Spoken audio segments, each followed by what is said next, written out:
Elsa, I can't stand it. He's not going to leave us alive anytime soon. It's just a nightmare.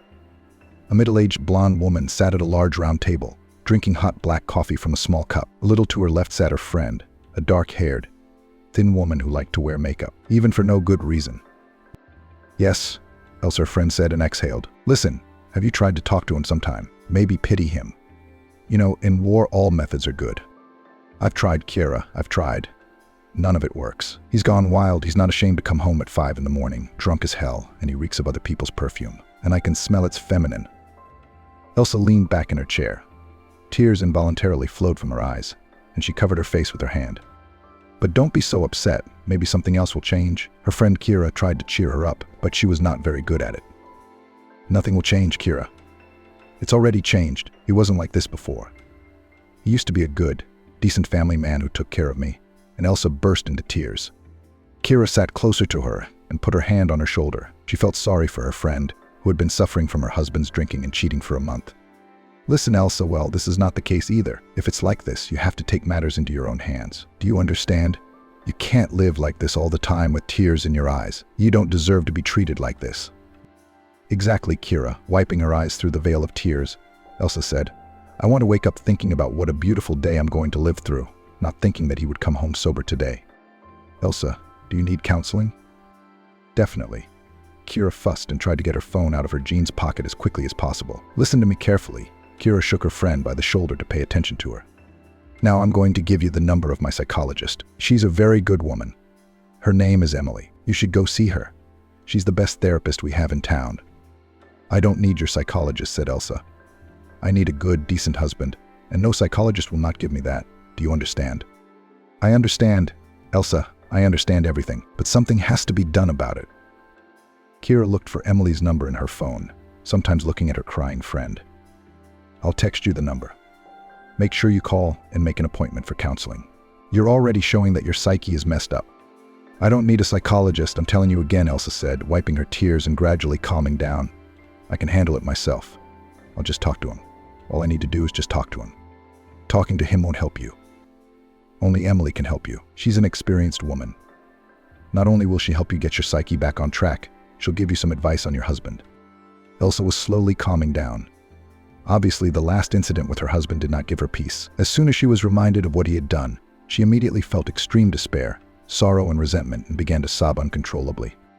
Her husband, whose name was Andrew, had really done some bad things. A couple of months ago, when his personal fortune reached the mark of $10 million, he and his business partners decided to celebrate such a pleasant and very large-scale event. Then still, Andrew was a decent family man, respected his wife. But after that event with his partners, as if at the snap of fingers, he changed dramatically. He started staying out longer and longer, justifying it with the excuse that he was at work. Then, after a while, he stopped hiding, spitting in Elsa's face that work was of little interest to him now. In fact, he disappeared in bars, where he got drunk to the state of the so-called squirrel, came home, and could not coherently utter 2 words. Then followed insults to his wife, threats of force, and direct talk about cheating. He was no longer hiding anything. He didn't care at all. But what really disappointed Elsa to the point where she started crying at every mention of it. The following situation occurred. Andrew came home at 0300 hours. This time it was earlier than the previous times when he appeared in his home apartment together with the dawn. Of course, he was very drunk and couldn't stand up straight. Somewhere along the way he had lost his favorite red tie, but it didn't bother him much at the time. Elsa came out of the bedroom. She was awakened by loud rustling in the hallway where Andrew was trying to undress. "What are you doing up so early?" she asked, crossing her arms over her chest. "Usually you come in at 5 or 6 in the morning, and here it's 3 o'clock. Well done. Good for you." "Shut your mouth," Andrew shouted after a pause. He said it so slurred that Elsa did not immediately realize what he was saying. "Andrew, go to sleep, only on the couch. Don't go to bed. I don't need you like this, or else, God forbid, you'll infect me in the night." No, I don't want to. "Thank you," she said. "Shut your mouth," I said, Andrew repeated. He looked at his wife with overly angry eyes, and she thought she was facing not her own beloved husband, but a maniac ready to stab her to death. "Why are you so violent?" Elsa was indignant. She was still then able to give at least some resistance to her drunken spouse. "My family will soon live here. Do you understand me?" Andrew got up from the small stool on which he was sitting and very sloppily approached his wife. "Will she still yell and resent me here?" "Listen, Andrew. What are you talking about? What are you trying to do? Are you trying to scare me with something? What family? Where will they live? Are you out of your mind? Don't yell at me, asshole. He shouted so loud that saliva came out of his mouth. You'll be out of here soon. My family will be living here soon. Did you hear me? Andrew raised his voice. Elsa raised her voice too. You hear me, drunkard. Go back to sleep on the couch, before I hit you with a frying pan. Andrew looked at his wife, staring at her dazedly. He was very surprised. You better watch your mouth, you cunt. What are you doing here? I don't get it. Everything is clear with you. Inadequate. Elsa turned around and wanted to go back to sleep. In a week I'll evict you from here. We'll see how you'll talk then. My new family will come here, and you'll fly to your fucking grandmother with your clothes, and you'll get nothing from me. They'll divorce you. You'll barely drink. Elsa, pretending not to care, went into the bedroom. Andrew might not have suspected that she was hurt by such words. To him it looked as if she didn't care at all about what he had just said. But Elsa herself, upon entering the bedroom, immediately locked the door and burst into tears. 2 days passed after Elsa's visit to her friend. She had a message with Emily's number hanging in her chat room with Kira, which Kira had secured just in case. Now on a fresh head, Elsa believed that talking to a psychologist could really help her. But still to the last she refused to call Emily and set a specific date for the meeting. Her husband did not refuse to do anything for 2 days as before. He came home, was late for work in the morning, which could bring big problems for the company, as well as reputational risks. But he didn't care much about that. He was much more interested in alcohol and girls of easy behavior. The worst thing for Elsa was the fact that she did not understand Andrew at all. There was another man living with her now, who had replaced her husband. The husband she had known until 6 months ago. The husband who had done everything for her. Who would go to great lengths to make her happy. Now it was just the opposite. Nevertheless, she gathered her thoughts before calling the psychologist Emily, who was recommended to her by her friend Kira. Elsa decided to try to solve the problem with Andrew on her own. It seemed like an impossible mission, but it was definitely worth a try.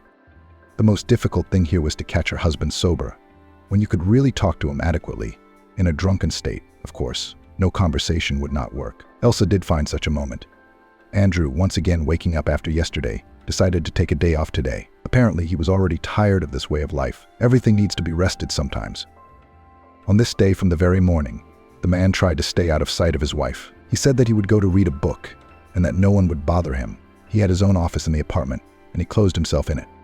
The hope that Andrew could really be pressed into pity did not leave Elsa. Gathering her thoughts, she knocked on the door of her spouse's study and waited very fearfully. Her hands trembled, her breathing quickened, and her heart beat frantically. Along with the hope from her soul could not be taken away the fear that her husband would not fall for anything. And he really could.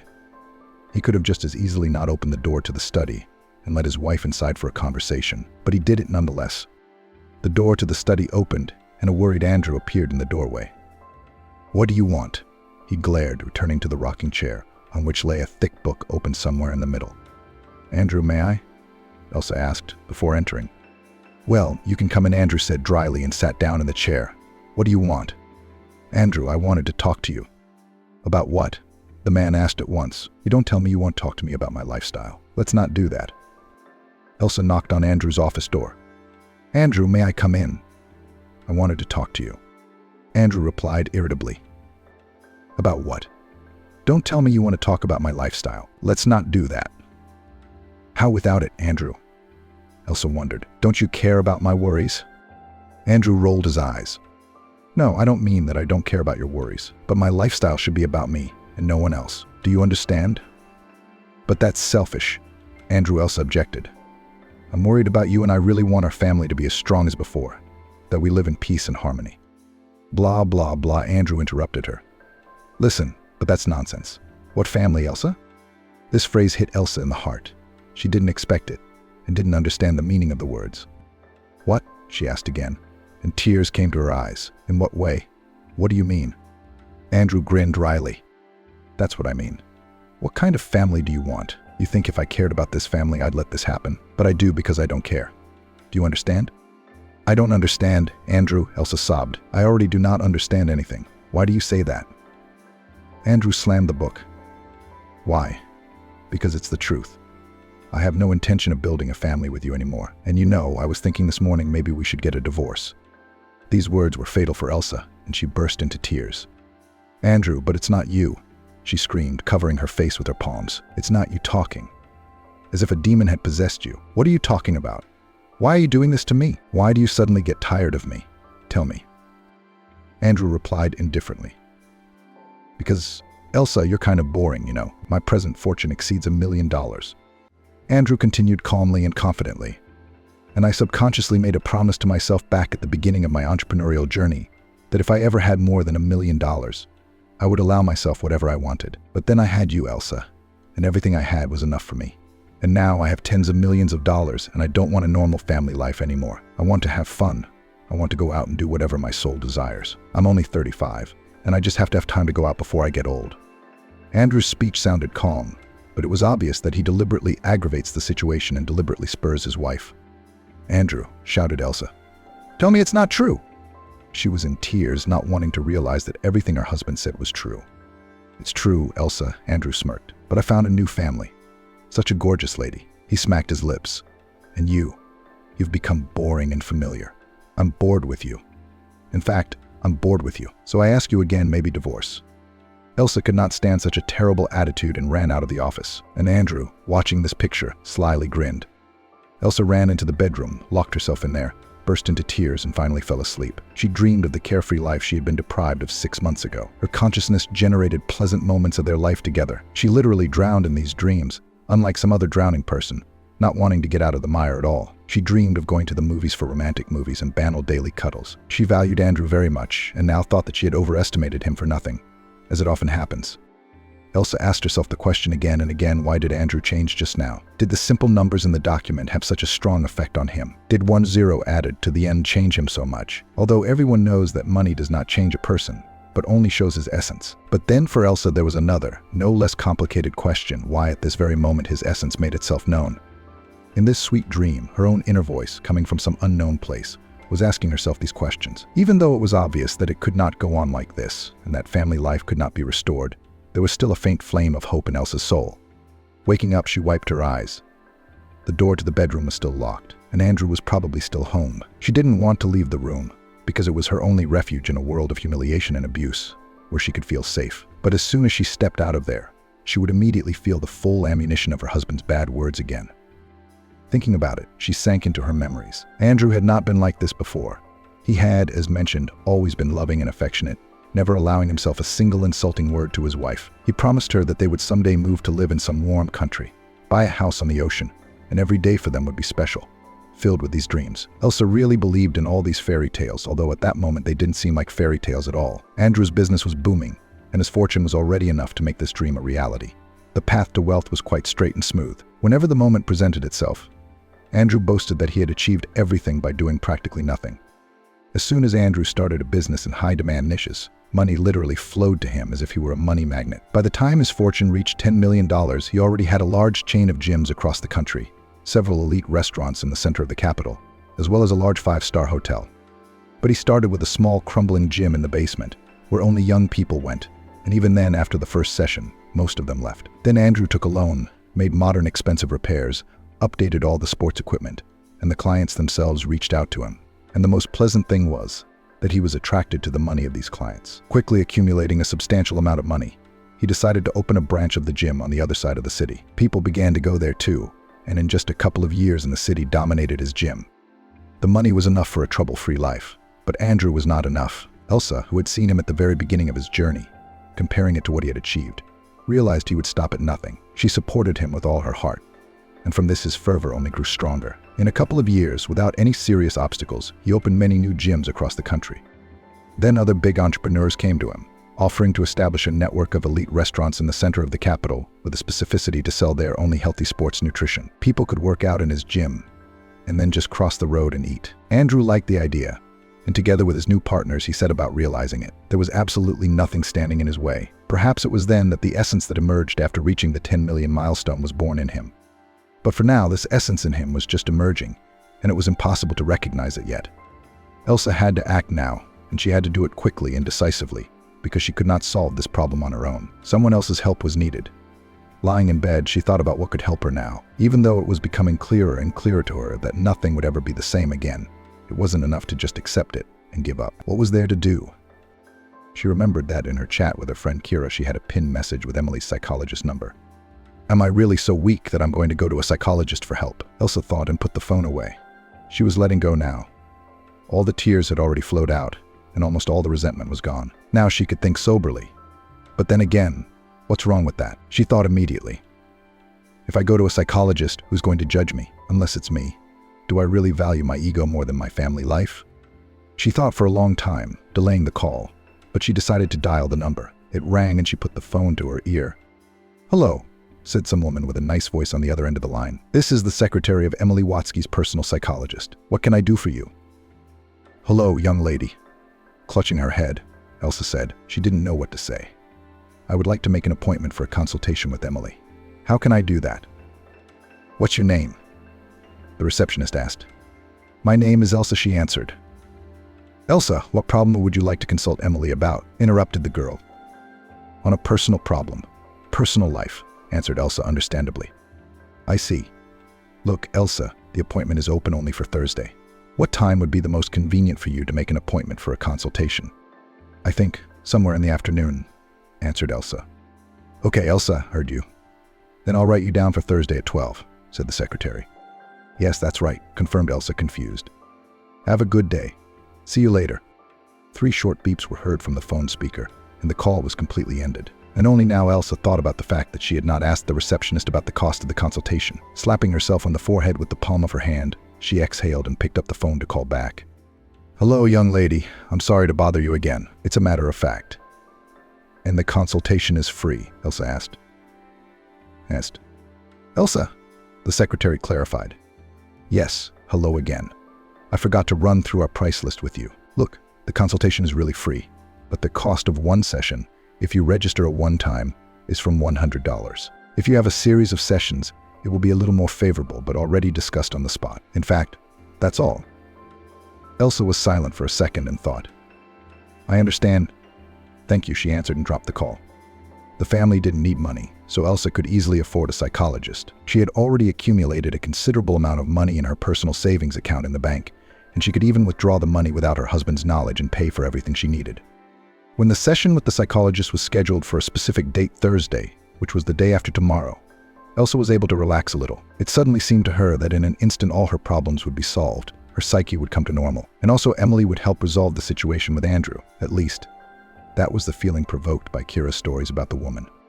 But Thursday was still to come. Today was only Tuesday, and Elsa was a little worried that something terrible might happen before Thursday. It could be anything. Andrew could evict her from the apartment, file for divorce, or further pressurize her psyche. Such thoughts scared Elsa a lot. Thursday finally arrived. Andrew did not do anything out of the recent events. After his day off, he continued to live in the usual rhythm, which implied drinking, partying, and so on. And in this context, it even played to Elsa's advantage, because the man did not try to do anything radical. The hour of X came. Elsa hailed a cab to go to Emily Watsky's. There was anticipation of a difficult conversation in which the psychologist would draw out everything she needed, make a so-called diagnosis, and work with her further, and look for ways to solve the problem. In half an hour, the cab driver arrived at the address indicated by the passenger. Strangely enough, there was a small coffee shop at this address. After paying the cab driver, Elsa got out of the car and looked around. She thought that maybe there would be some medical center on the other side, or at least something similar to where a psychologist should live, but there was nothing. There were just high-rise apartment buildings all around. It was unlikely that such a famous psychologist would accept in her apartment. Then Elsa decided to double-check the address and went on the internet. The address was correct, and now she was standing exactly where the network had told her to stand. "I don't get it," she said in a half-whisper, and looked at the coffee shop again. She figured the right thing to do would be to go in and find out more about it at the coffee shop itself. Surely Emily must have a lot of customers who find her online and then come to this address. Elsa figured the coffee shop itself must know something. She stepped inside. The bell above the door jingled. Elsa looked around. The room had a very cozy modern renovation that was pleasing to the eye because of its minimalism. There wasn't a soul in the coffee shop. Then Elsa decided to walk to the bar. "Hello," she said to a young girl who was cleaning the bar. "Can you tell me where Emily Watsky is?" The bartender asked unhappily. "Yes, how do I get to her?" The bartender clucked her tongue, rolled her eyes, and shouted toward the back room. "Mary, here to see Emily Watsky." Elsa had to act now, and she had to act decisively, because she couldn't solve this problem on her own. Someone else's help was needed. Lying in bed, she pondered on the subject of what could help her now, though increasingly, it was becoming clear to herself that nothing would ever be the same again. It was obvious from the outside. "Look, we're not going to have this conversation like this," Elsa said. "I have to find out all the information about your problem. You don't seem very eager to make contact, do you? No, I'm not. Because I was hoping to see an experienced psychologist who can really help me with my problem. And what do I see? I see some little girl who, before knowing the whole situation from the inside, asks stupid questions. And what do you think? That I'm going to want to make contact with you. You're incompetent, Emily. Emily's eyes faded any spark that was there in the first place. The dialogue didn't go well right away. This time, the client was very skeptical. So there's nothing I can do for you, am I right? Emily asked. Absolutely, said Elsa. She finished her coffee and then silently got up from the table and left the coffee shop. As soon as she was outside on a busy avenue, she immediately dialed her friend Kira. Hello, Kira, she said, as soon as her friend picked up the phone. Listen, what kind of crap did you recommend me? I just wasted my time, honestly. What are you talking about? Kira asked in surprise. That, remember, you told me about the psychologist? Elsa turned around and looked at Emily's coffee shop. Do you seriously go here? To that miserable coffee shop? Well, yeah. Why is the therapist bad? Said Kira. Listen, girlfriend, what kind of problems do you come here for? Well, when I'm in a bad mood, I make an appointment with Emily and she and I talk about what's on my mind, like how bored I am with my job, or how to find a better man. But everything with you is clear. I only wasted time, said Elsa. Apparently, your Emily is not an expert on real problems. Well, thanks for that at least, Kira. What didn't you like? Kira asked. I didn't like Emily at all. She was a nightmare. She's not a psychologist. The school psychologist at our school knew more about psychology than Emily. Anyway, girlfriend, I wouldn't recommend you come here anymore. You're paying over $10,000 for each session. And what do you get out of it? It'd be like you talking to me and paying me money. But we'd be having coffee in the process. Okay, no, you're wrong. Emily is a trained psychologist, Kira objected. Why do you address her by first name and patronymic? Elsa interrupted. She's 10 years younger than us. 7, Kira corrected, but still so respectful. But everything is clear with you, friend. Okay, come on. I'm going home. I'll solve my problems myself somehow. Elsa hung up and called a cab. When she got home, she decided to clean up the apartment. Andrew wasn't home, so she could really feel like a free woman. During the whole day, she cleaned everything she could. She dusted the apartment, vacuumed, washed the floors, threw all the dirty laundry in the wash, hung posters, and washed all the dirty dishes. Toward evening, my husband showed up at home. He showed up really early today compared to how he had come earlier. The hand on the clock wasn't even close to 22 yet. Just as Elsa, who was sitting in the living room and watching some sad movie about love, heard the front door open. Immediately after, voices and whispers were heard. Elsa got up from the couch and walked to the hallway. There she almost fainted from shock. Andrew was hanging a jacket on a hook for some girl who was undressing at that moment. The girl was very beautiful, and Elsa could even accept that she was prettier than herself. This girl was giggling sweetly with Andrew about something, and after he hung up her jacket, he put his arm around her and kissed her on the lips. Andrew, Elsa said.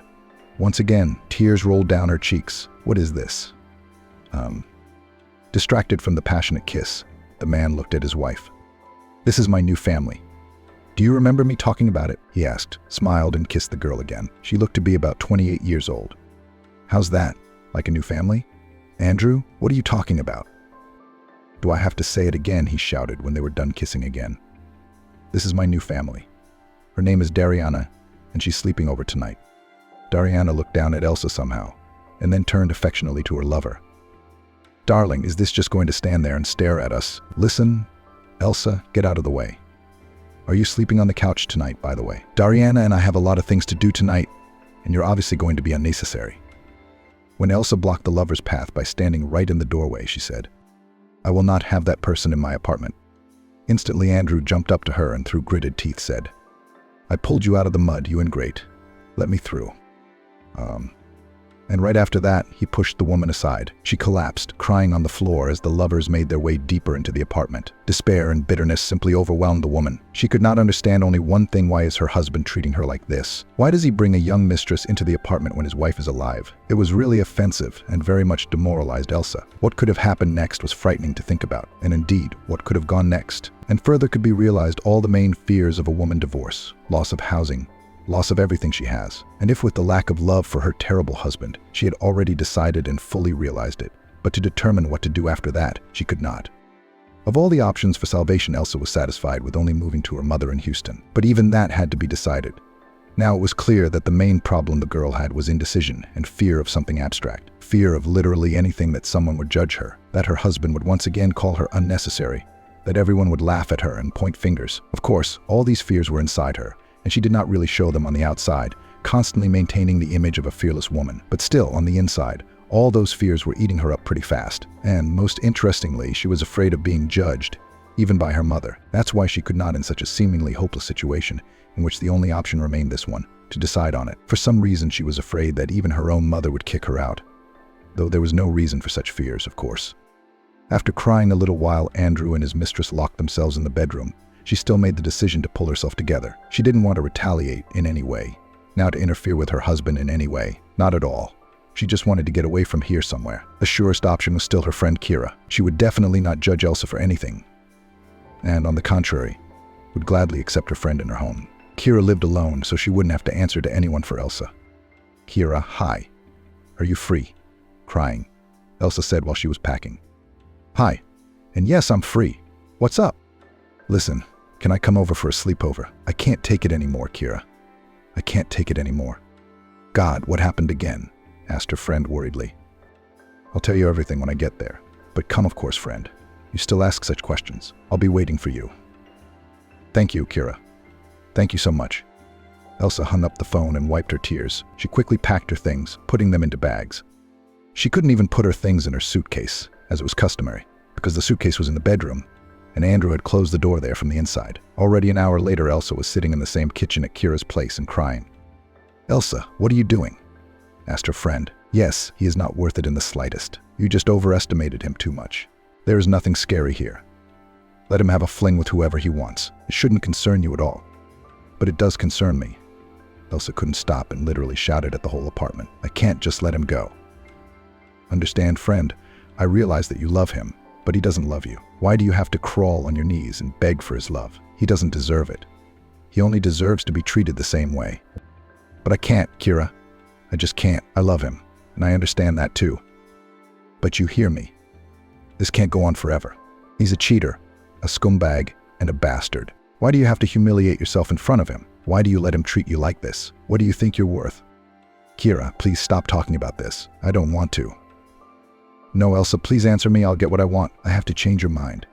Tell me, please, have you ever let yourself bring a man into the house or come in the morning drunk and beat him up? But probably not. And even if you did, he'd kick you out of the house. Why don't you do that? That's what he deserves. You should bring a man home to put him in his place, too. That would be the real right thing to do." "Who am I going to bring in, Kira?" The tears were pouring out of Elsa's eyes in an endless stream. "I don't have any man but him. No man." "He's not a man, realize that. Stop thinking of him as your man. He's already crossed all the boundaries." "There's no going back," Kira said. "You can't forgive cheating, and you can't forgive cheating so brazenly. Don't you have any self-respect?" "I do," said Elsa. "So why do you let him treat you like that? I'll ask again. It's not normal, Elsa, when he brings some girl into the house right in front of you and has fun with her. He doesn't appreciate you. There's no point in you loving him. Just forget about him." Kira gave her friend some water, and she began to calm down. Tears gradually stopped flowing from her eyes, and she slowly stopped choking on her sobs. Elsa slept like a dead woman.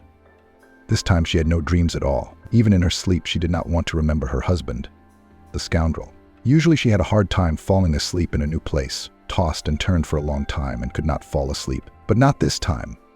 Hysteria acted on her like alcohol, giving her a soporific effect. Kira put Elsa on her bed in her room. She herself lay down in the living room on the couch.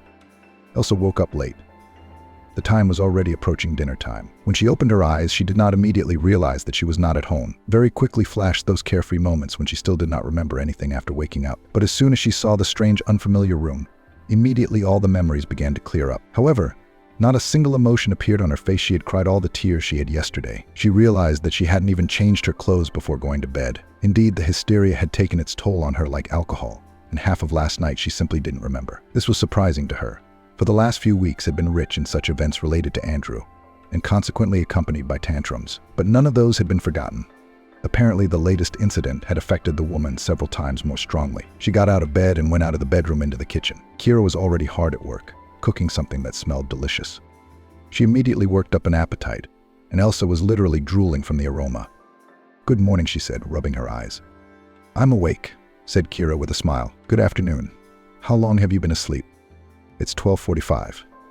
I don't usually sleep that long. Something came over me this time." "That's okay, girlfriend.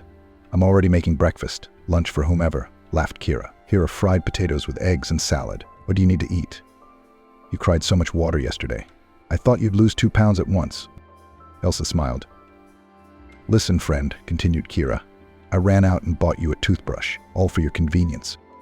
Elsa opened her eyes very wide in surprise and smiled. Kira, what are you doing? Are you serious? I'm dead serious. I can see how hard it is for you right now, and I really want to ease your suffering. Thank you, Elsa shouted and hugged her friend. Then I'll go wash my face. Man, you even thought of such a small thing. Thank you very much. You're welcome.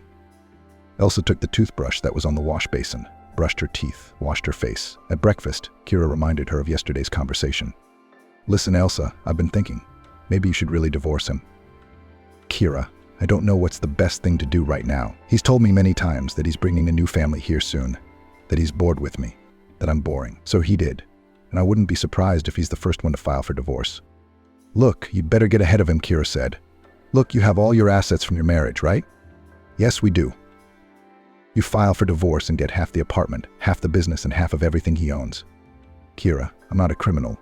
I'm not crazy. Elsa, listen, you have a chance to teach this bastard a lesson. You got to teach him a lesson so he'll understand. Like you told me, his money comes too easy to him. Then let him realize how easy it is to lose it, Kira said. Maybe we don't have to be so drastic, Elsa asked doubtfully. You have to, Elsa. You can't feel sorry for him. He didn't pity you. Why should you? But it is now with all the papers, with documents. Elsa waved her hand. I don't want it. I just don't want it. Listen, Elsa, this is not the case. Come on, act. While you can, get yourself a lawyer. You've got the money. We'll hire a lawyer, you'll work with him. He'll help you, and you'll be fine. You will sit with half an apartment and $5 million somewhere in a luxurious villa in Monaco, drinking expensive 40-year-old cognac under the scorching French sun, and your duckling will bite his elbows and crawl on his knees in front of you. Elsa, let's do it. Really? On Elsa was evident that she would not mind to sue her husband for half of all acquired property, including the network of his gyms, restaurants, and hotel, but it was like she was afraid of something. But what if I can't do it? She said. Elsa Kira looked at her friend. Don't you dare think that. What are you afraid of? I don't understand this. Why are you always looking for reasons not to? Elsa, what do you mean? Are you afraid of that bastard? Kira, I don't know. Elsa lowered her head. It's all coming together and I just don't understand anything. You do understand, friend. You're just afraid to do anything. And why are you afraid? Is it because you still love him? Or because you think he won't leave you alone? I don't know. You're right. I'm afraid of something, but I don't know what it is. I need to figure it out. Tell you what, get yourself a lawyer. Kira immediately opened her eyes wide, screamed. No, listen. I have the number of a very good lawyer. He's an old friend of mine, and he's doing such good work right now. Now, Kira, why don't you do that? This is going to be like Emily all over again. No, it won't be like Emily, Kira repeated, searching her contact list for the right number. Well, I found it. How much does he charge for his services? I don't know. I'll call and ask. Kira put the phone to her ear and looked around absent-mindedly, concentrating on the conversation. Hello, Sammy. Hi, she said. There's a very delicate matter. My best friend is divorcing her husband, and he has a lot of money. Anyway, she wants to take half of it from him. And there's enough there for your great-grandchildren's great-grandchildren to live well. Can you give me a little discount if you need to? Yeah. Oh, that's great. That's great. Sammy, you're awesome. All right. I'll let you know. Thank you. Laughs come on. Kira hung up. Okay, girlfriend, she put the phone aside. I talked to the lawyer. He's ready to take you in, and thanks to me for free. Is it like with Emily?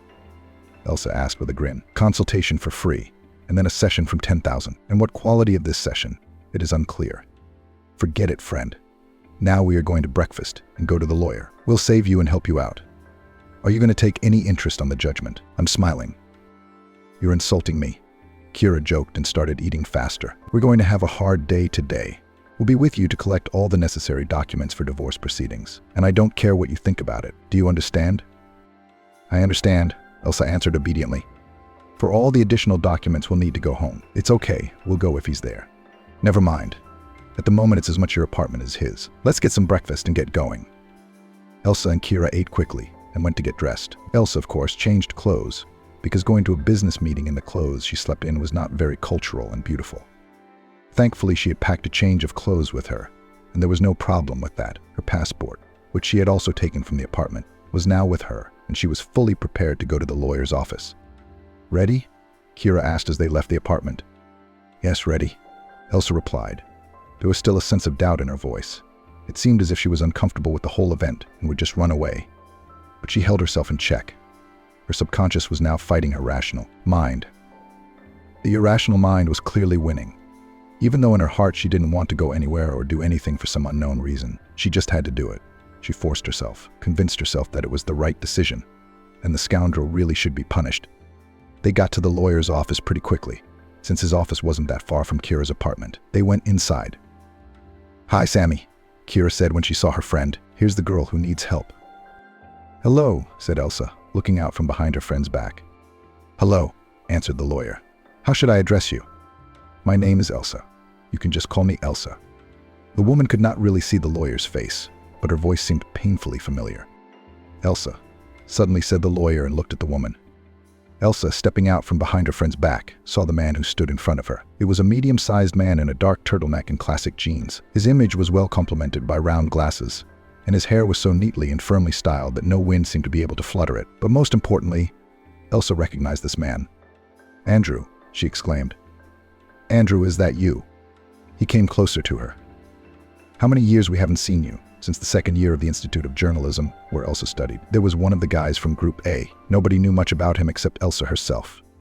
She was quite upset when she realized that her classmate was going to study law because he was bored with journalism. That was just Andrew.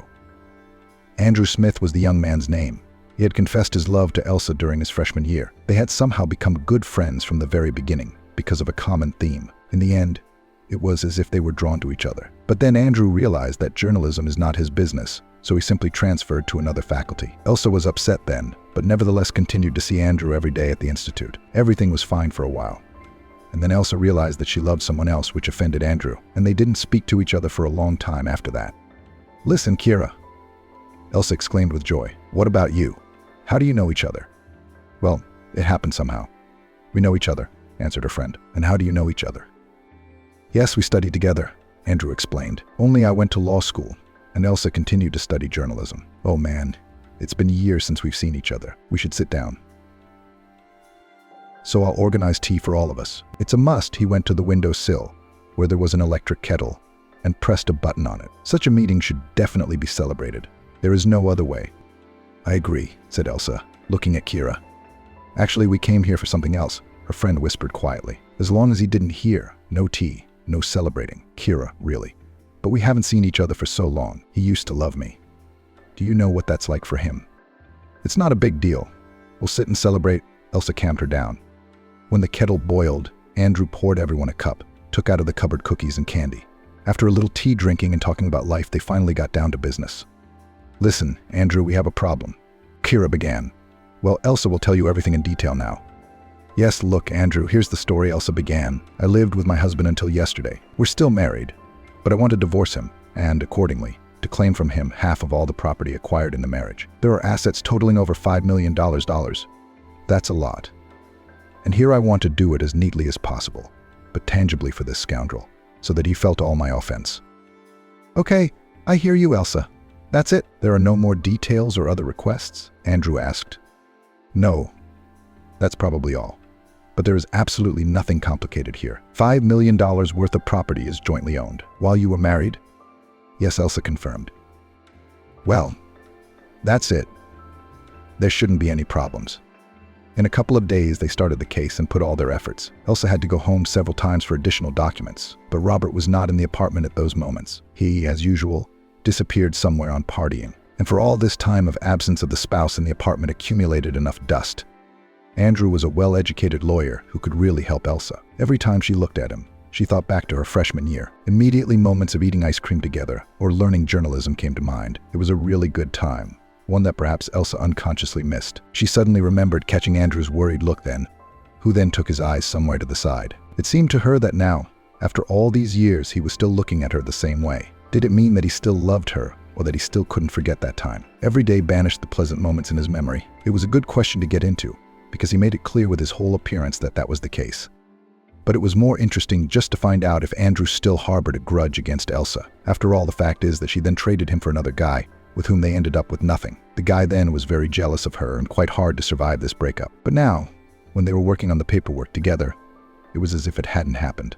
He seemed to have forgotten all his offenses and stopped being jealous. Of course, so many years had passed and everything had let go, but it was still obvious that he was not completely indifferent to his ex-girlfriend. Elsa filed for divorce, explaining in court the reasons why she wanted a divorce. She became a free woman. Her ex-husband immediately suspected something wrong and tried to contact her somehow over the internet. But she had teamed up with Andrew and had already filed for property division, and now she was completely at ease. Now that she had a good and powerful lawyer on her side, she wasn't afraid of anything. No judgment, no ex-husband or his mistresses. She felt like a truly free woman now, supported by her good old friend and best friend Kira. On her ex-husband's side, of course, there was also a lawyer, but that one was probably being paid a lot of money for a rather dubious quality of service. After a couple of days, they got down to business and did their best. Elsa had to go home several times for additional documents. And what happened in the end? And in the end, the ex-husband, as is already clear, lost the case. All property was acquired during the marriage, and therefore it was subject to division. Elsa got a 50% share in the company, including sports clubs, restaurants, and a hotel, as well as half of the apartment. Then, just as Kira had predicted, her ex-husband practically crawled to Elsa on his knees, begging for it all back. That same night, when the judgment was handed down, he called her. Elsa herself was at Kira's. "Hello," he said in a confused voice. "Elsa, hello." "Well, hello," she said, examining her nails. "How are you there, Andrew?" "Bad, very bad without you." "Elsa, please forgive me, you fool. Do you want me to buy you something? I'll buy you anything. Just please give me my share of the company. I beg you, Elsa. How did I get you out of the dung, you ingrate?" "Look at your friend who heard all this conversation," Elsa asked. "We've all made mistakes. I was wrong once, Elsa." Andrew had never sounded more pathetic than he did now. "I've only been wrong once, and I promise I won't be wrong again. I'll watch my step. And Elsa, but please give me my company back. And if I tell you no," I could tell the woman was just laughing at her ex-husband. "It's not nice, Elsa. It turns out that I was working, earning, and you just came and took it away from me. Do you think that's how it's done?" "If I did, then it is done," she grinned, "and I'm legally clean. And what else do you want from me? I do not understand." "Well, at least give me half of the apartment, please," Andrew said even more pitifully. "I can only sell this one. I'm sorry, but there's no other way." 2.5 years passed.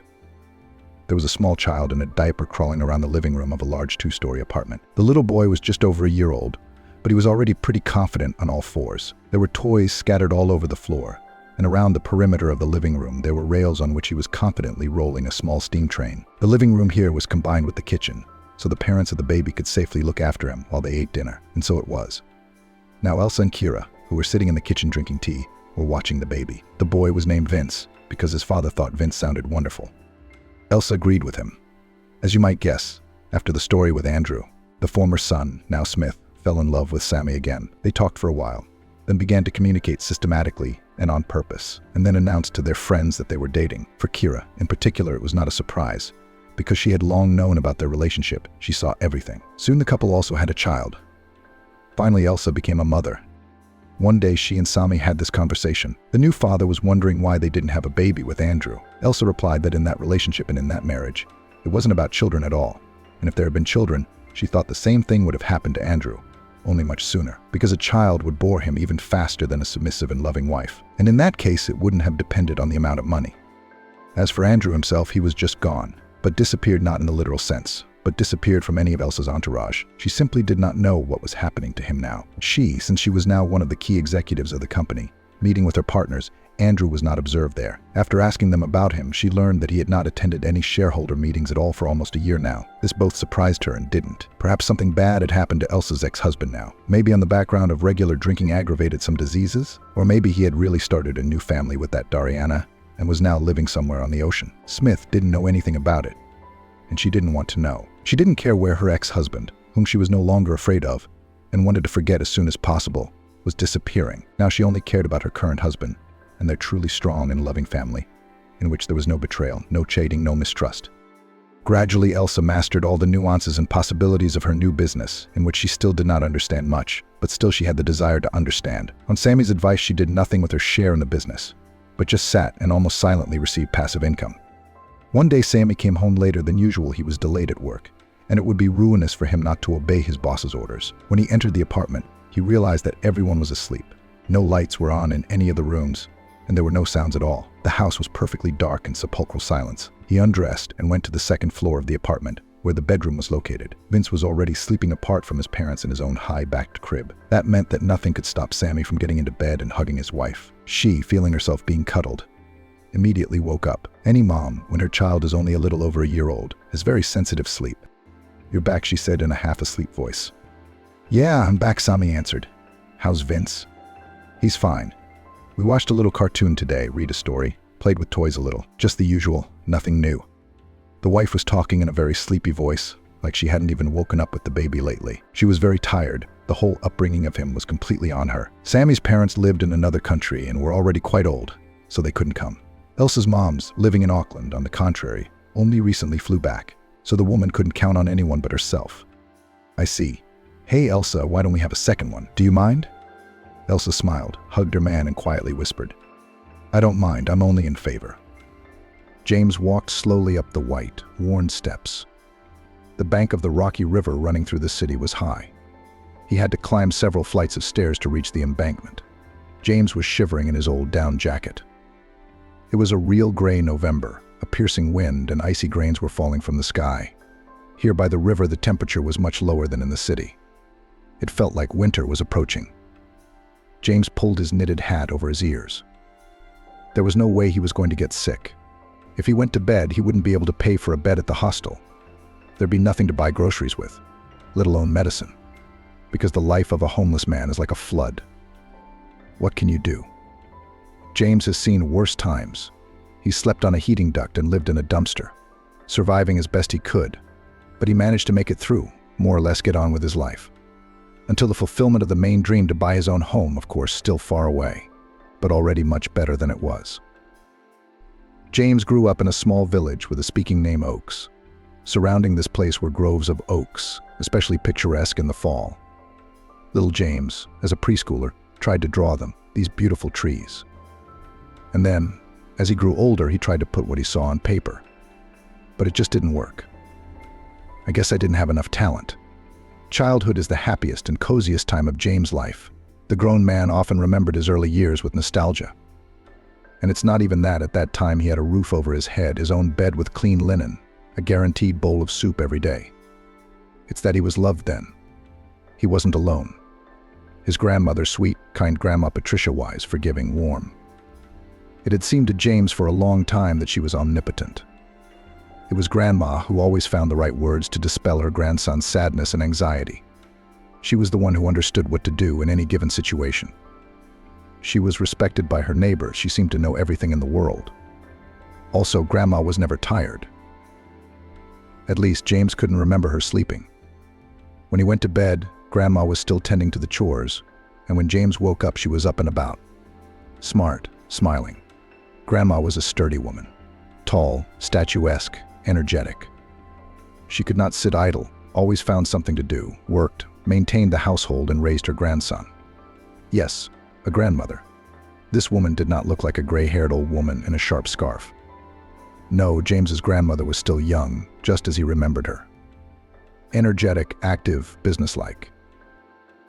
Later, James missed her gaze, her warm embrace, her gentle, soothing voice. He sobbed at the impossibility of changing everything. Blaming himself, screaming helplessly into the void. Hopelessness. That's how James would characterize his state of mind. It was not terrible to lose the house. The guy at that time, this moment, was almost not interested. The main thing is that his grandmother was no longer there. James had no other relatives. It happened that way. In villages where almost everyone was a brother-in-law, nephew, or distant relative, it was strange. But what could be done? Grandmother Patricia had come to Oaks as a young girl after her husband, whose name was also James. Grandson was named after his grandfather. He was a good man, kind, hard-working, and skillful. And at work, at the sawmill, he was appreciated and neighbors respected. And James S.R. grew up in an orphanage. He didn't know his family, that's why, probably, he dreamed of creating a strong, big family. Once he went to work in a village almost 100 kilometers away. It's the Pines. It's a remote area. He met a beautiful, modest girl named Patricia.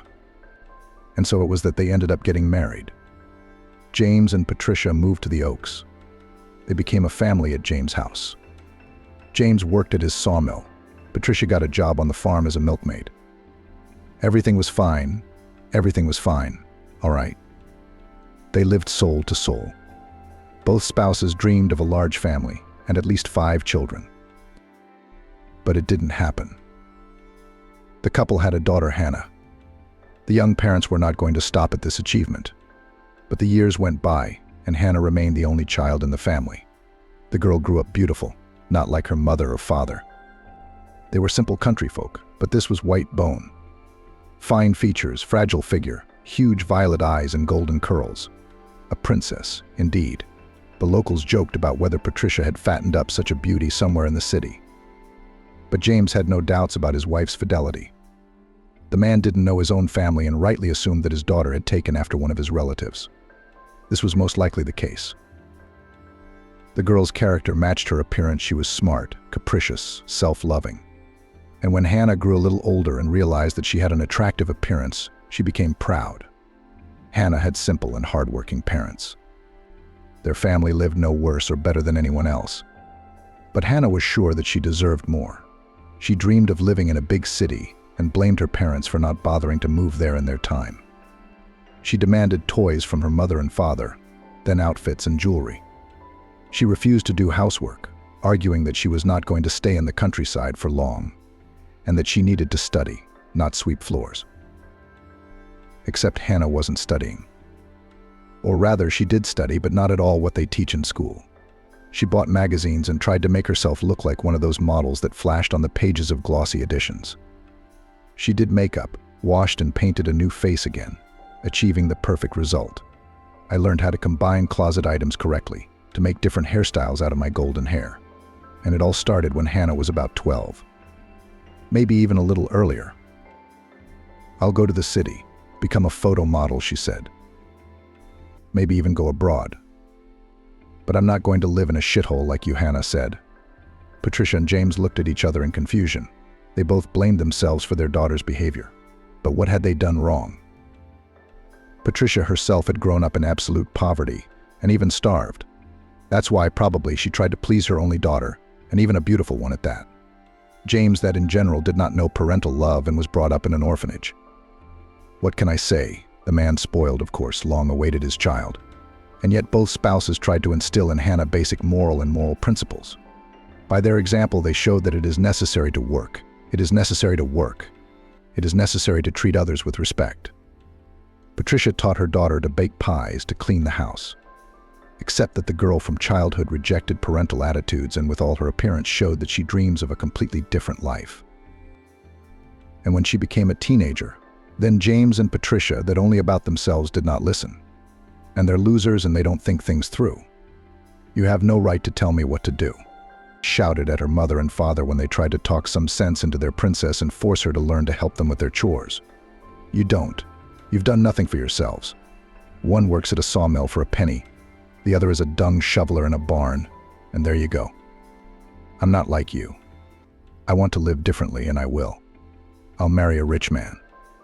Or become a model. Who'd marry you, you inept girl? Her father tried to talk some sense into Hannah. You can't cook or clean. Your mother still takes care of you. Don't worry about that. I'm not marrying a village idiot. I'm marrying a rich man. They have servants for all that, answered Hannah. Her parents could not change her mind. She became more and more capricious and more angry. She didn't want to study. She didn't help at home. All she had to do was to look at fashion magazines and spend time on the street with her friends. By the way, Hannah had plenty of admirers on the street.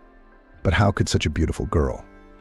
And it was not only boys' classmates, but also grown-up guys. That's what scared Patricia the most. They had conversations with her daughter. She just laughed in their faces. James tried to be tough, locking his wayward daughter up at home to keep her out of trouble. But Hannah always escaped, either through the window, or she got a moment when her mother and father were distracted and ran out the door. She wanted company, wanted to see admiring glances, to hear compliments.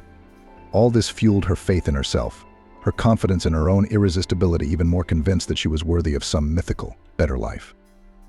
And in another life, Beauty dreamed of getting to the other life easy way. Studying at school and then at university, she was not interested. The girl believed that it is too long and difficult.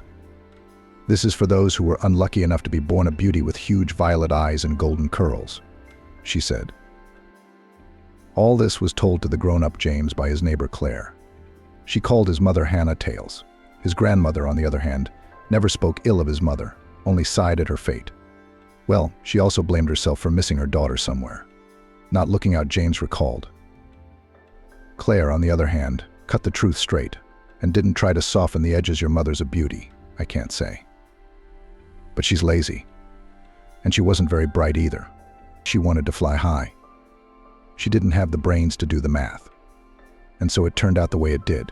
It wasn't her grandmother and grandfather's fault. They did everything for their daughter. They're good people. It's probably just genes from Henry's family. That's why he grew up in an orphanage." Who puts their kids in an orphanage like that? Misguided. And only people like Hannah. If it wasn't for Grandma, you'd have had to grow up in an orphanage too. Hannah was barely 18. She ran away from her parents' home. And not to study in the city, like many other village boys and girls, but after her fiancé.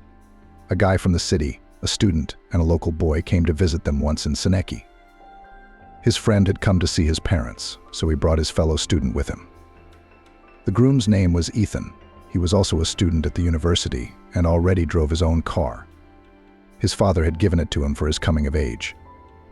Ethan was handsome and stylish, just like an actor from a youth show. Naturally, Hannah immediately met him. The village beauty charmed the young man. They had an instant romance. But Ethan took Hannah to the city. They started living together in his apartment. Ethan was studying, Hannah was a housewife. She didn't even study to get a foothold in the city. Cooking, scrubbing floors, that's all she did. Ethan and Hannah lived a well-to-do fun life thanks to the young man's father's money going out to clubs and restaurants, even traveling. Naturally, James went to the city and tried to bring his wayward daughter home. He understood where this was going, but she flatly refused to go, and there was nothing he could do. Hannah was already 18, so she had the right to run her own life as she saw fit. Hannah had spent too much time in the village. Her parents got her a job as a clerk in the local store, since she didn't want to study. She lived a miserable existence, dreaming of a beautiful life. She was angry at her fate, at her father and mother, at the local village boys who could not fulfill her dreams. What kept her from running away to the city, even to nowhere, were her parents. They were endlessly urging her to get smart, lecturing her, controlling her adult daughter, explaining it all with fear for her future. Hannah would have run away from them without a shame, but where and on what money? The girl tried to send her photos to a modeling agency, but to her own surprise, she did not receive any answers. Hannah thought that the offers would come at her like a cornucopia, but no such luck. She continued to think over the plan, communicated on dating sites, received a lot of compliments and offers, but she was afraid. Hannah hadn't seen these people in person. There's no telling who might be out there on the other side of the monitor. It was her parents who planted those fears in her, which made her hate them even more. And then Ethan showed up, a prince in a black Audi. He rescued the beautiful girl from captivity, took her away from the hated, dirty village, poor parents, moralizing. That's how Hannah perceived her departure. She had escaped, broken free. It didn't work out with Ethan. In the end, he quickly found someone else. But Hannah was in no hurry to return to the village. She had a new beau, lower in status than Major Ethan, but not bad either. That relationship didn't work out either. But a new one loomed ahead. Hannah lowered the bar in the choice of suitors. The suitors changed one after another. One thing remained unchanged: the girl lived at the expense of these people, gave them her tenderness, youth, beauty, and in return received a roof over her head, food, some gifts, trips to cafes and clubs. Life seemed to Hannah not quite what she had dreamed of, but she wasn't going back to the village. James and Patricia were heartbroken to see what their daughter was becoming. Her once golden curls had faded, her voice rough and hoarse. Her skin took on an unhealthy hue. Hannah drank heavily, started smoking. All this, of course, reflected on her health and appearance. James was very worried about the path his only daughter had taken. It was a huge shock to her father. Patricia hoped that Hannah would come to her senses and get her mind right. She'd had enough of such a life with one man, then another. And they were not such wealthy and handsome young men as Ethan. They were more like battered men of marginal appearance. James and Patricia worked somewhere, so they had money, and Hannah lived in the city at the expense of her admirers.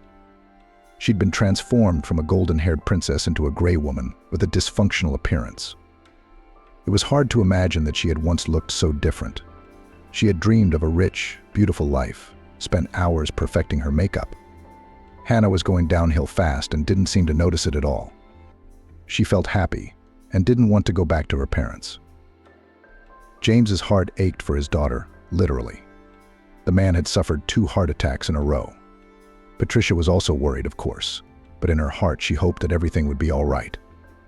Hannah was still very young. But James, it seems, realized that nothing good could come out of Hannah. He didn't survive a 3rd heart attack. So Patricia was left all alone in the village house. No husband. Daughters living a wild life in the city. Yeah, it's not how she imagined her old age. At least she had a job. The woman still worked as a milkmaid on the farm. There's socializing, some kind of life there. And at home? Loneliness, cold, 4 walls. On New Year's Eve, an unprecedented event happened. Hannah came to her mother in the village. Patricia, seeing the dear guest, immediately began to clutter, to collect the table.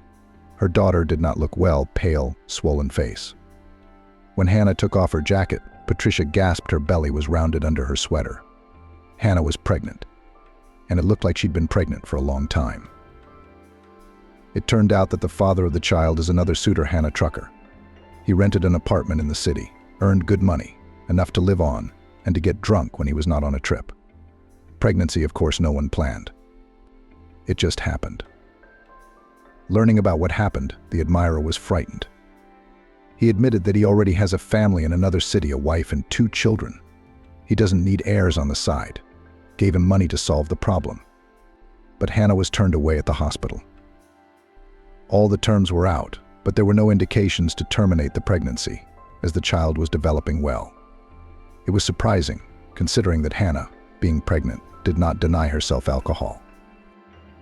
Further, everything was ridiculously banal. The admirer ran away, quickly disappeared. Hannah lived in their apartment for a few more months until the lease was up, but she had nowhere to go. Who would want her? She couldn't get another boyfriend, so she returned to her home village. Patricia hoped things would get better for them now, and the fact that the child will not have a father, so it's not a problem. She would manage, raise him, teach him, put him on his feet. The woman was counting on Hannah's maternal instincts to kick in, to change her and make her softer, more loving, more caring. It didn't work out.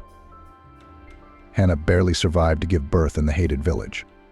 By the way, the baby was born prematurely weak and very small. He was nursed in the hospital for almost a month.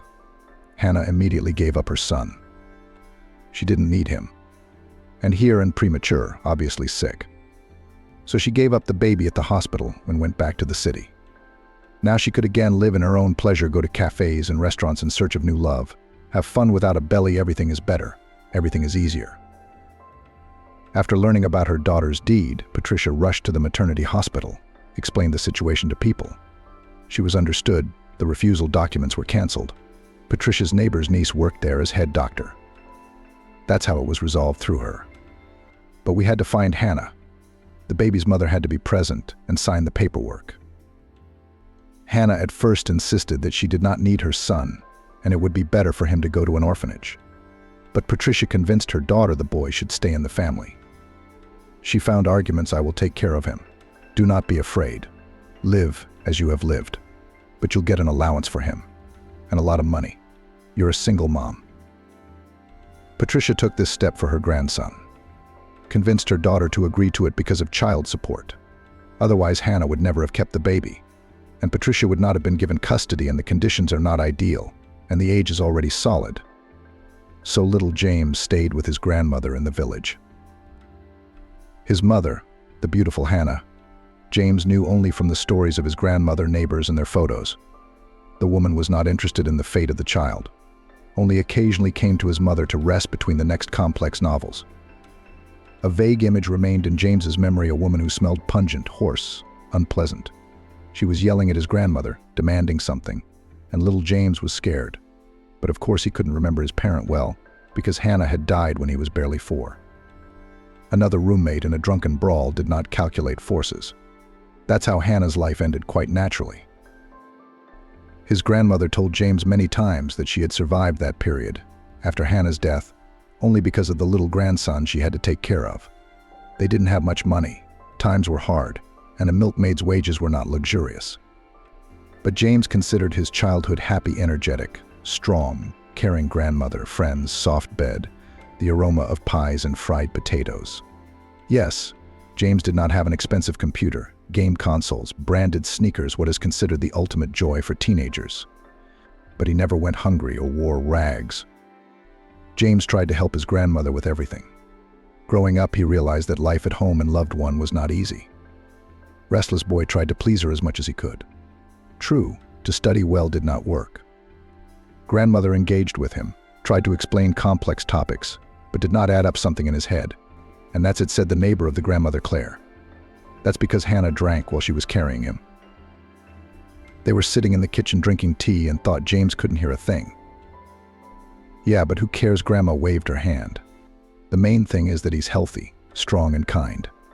Not everyone has to be a scientist. And James will find his place in life. He's so handy. Like his grandfather, I suppose.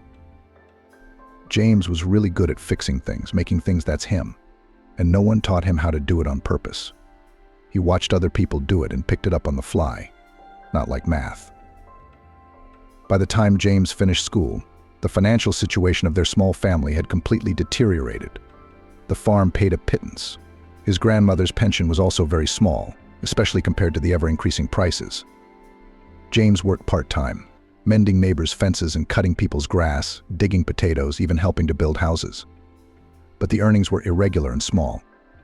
With those grades and the certificate, James had no sense to think about college, let alone university. But the boy still decided to go to the city. There are more opportunities to earn money there, to settle in life. And his grandmother needs financial help.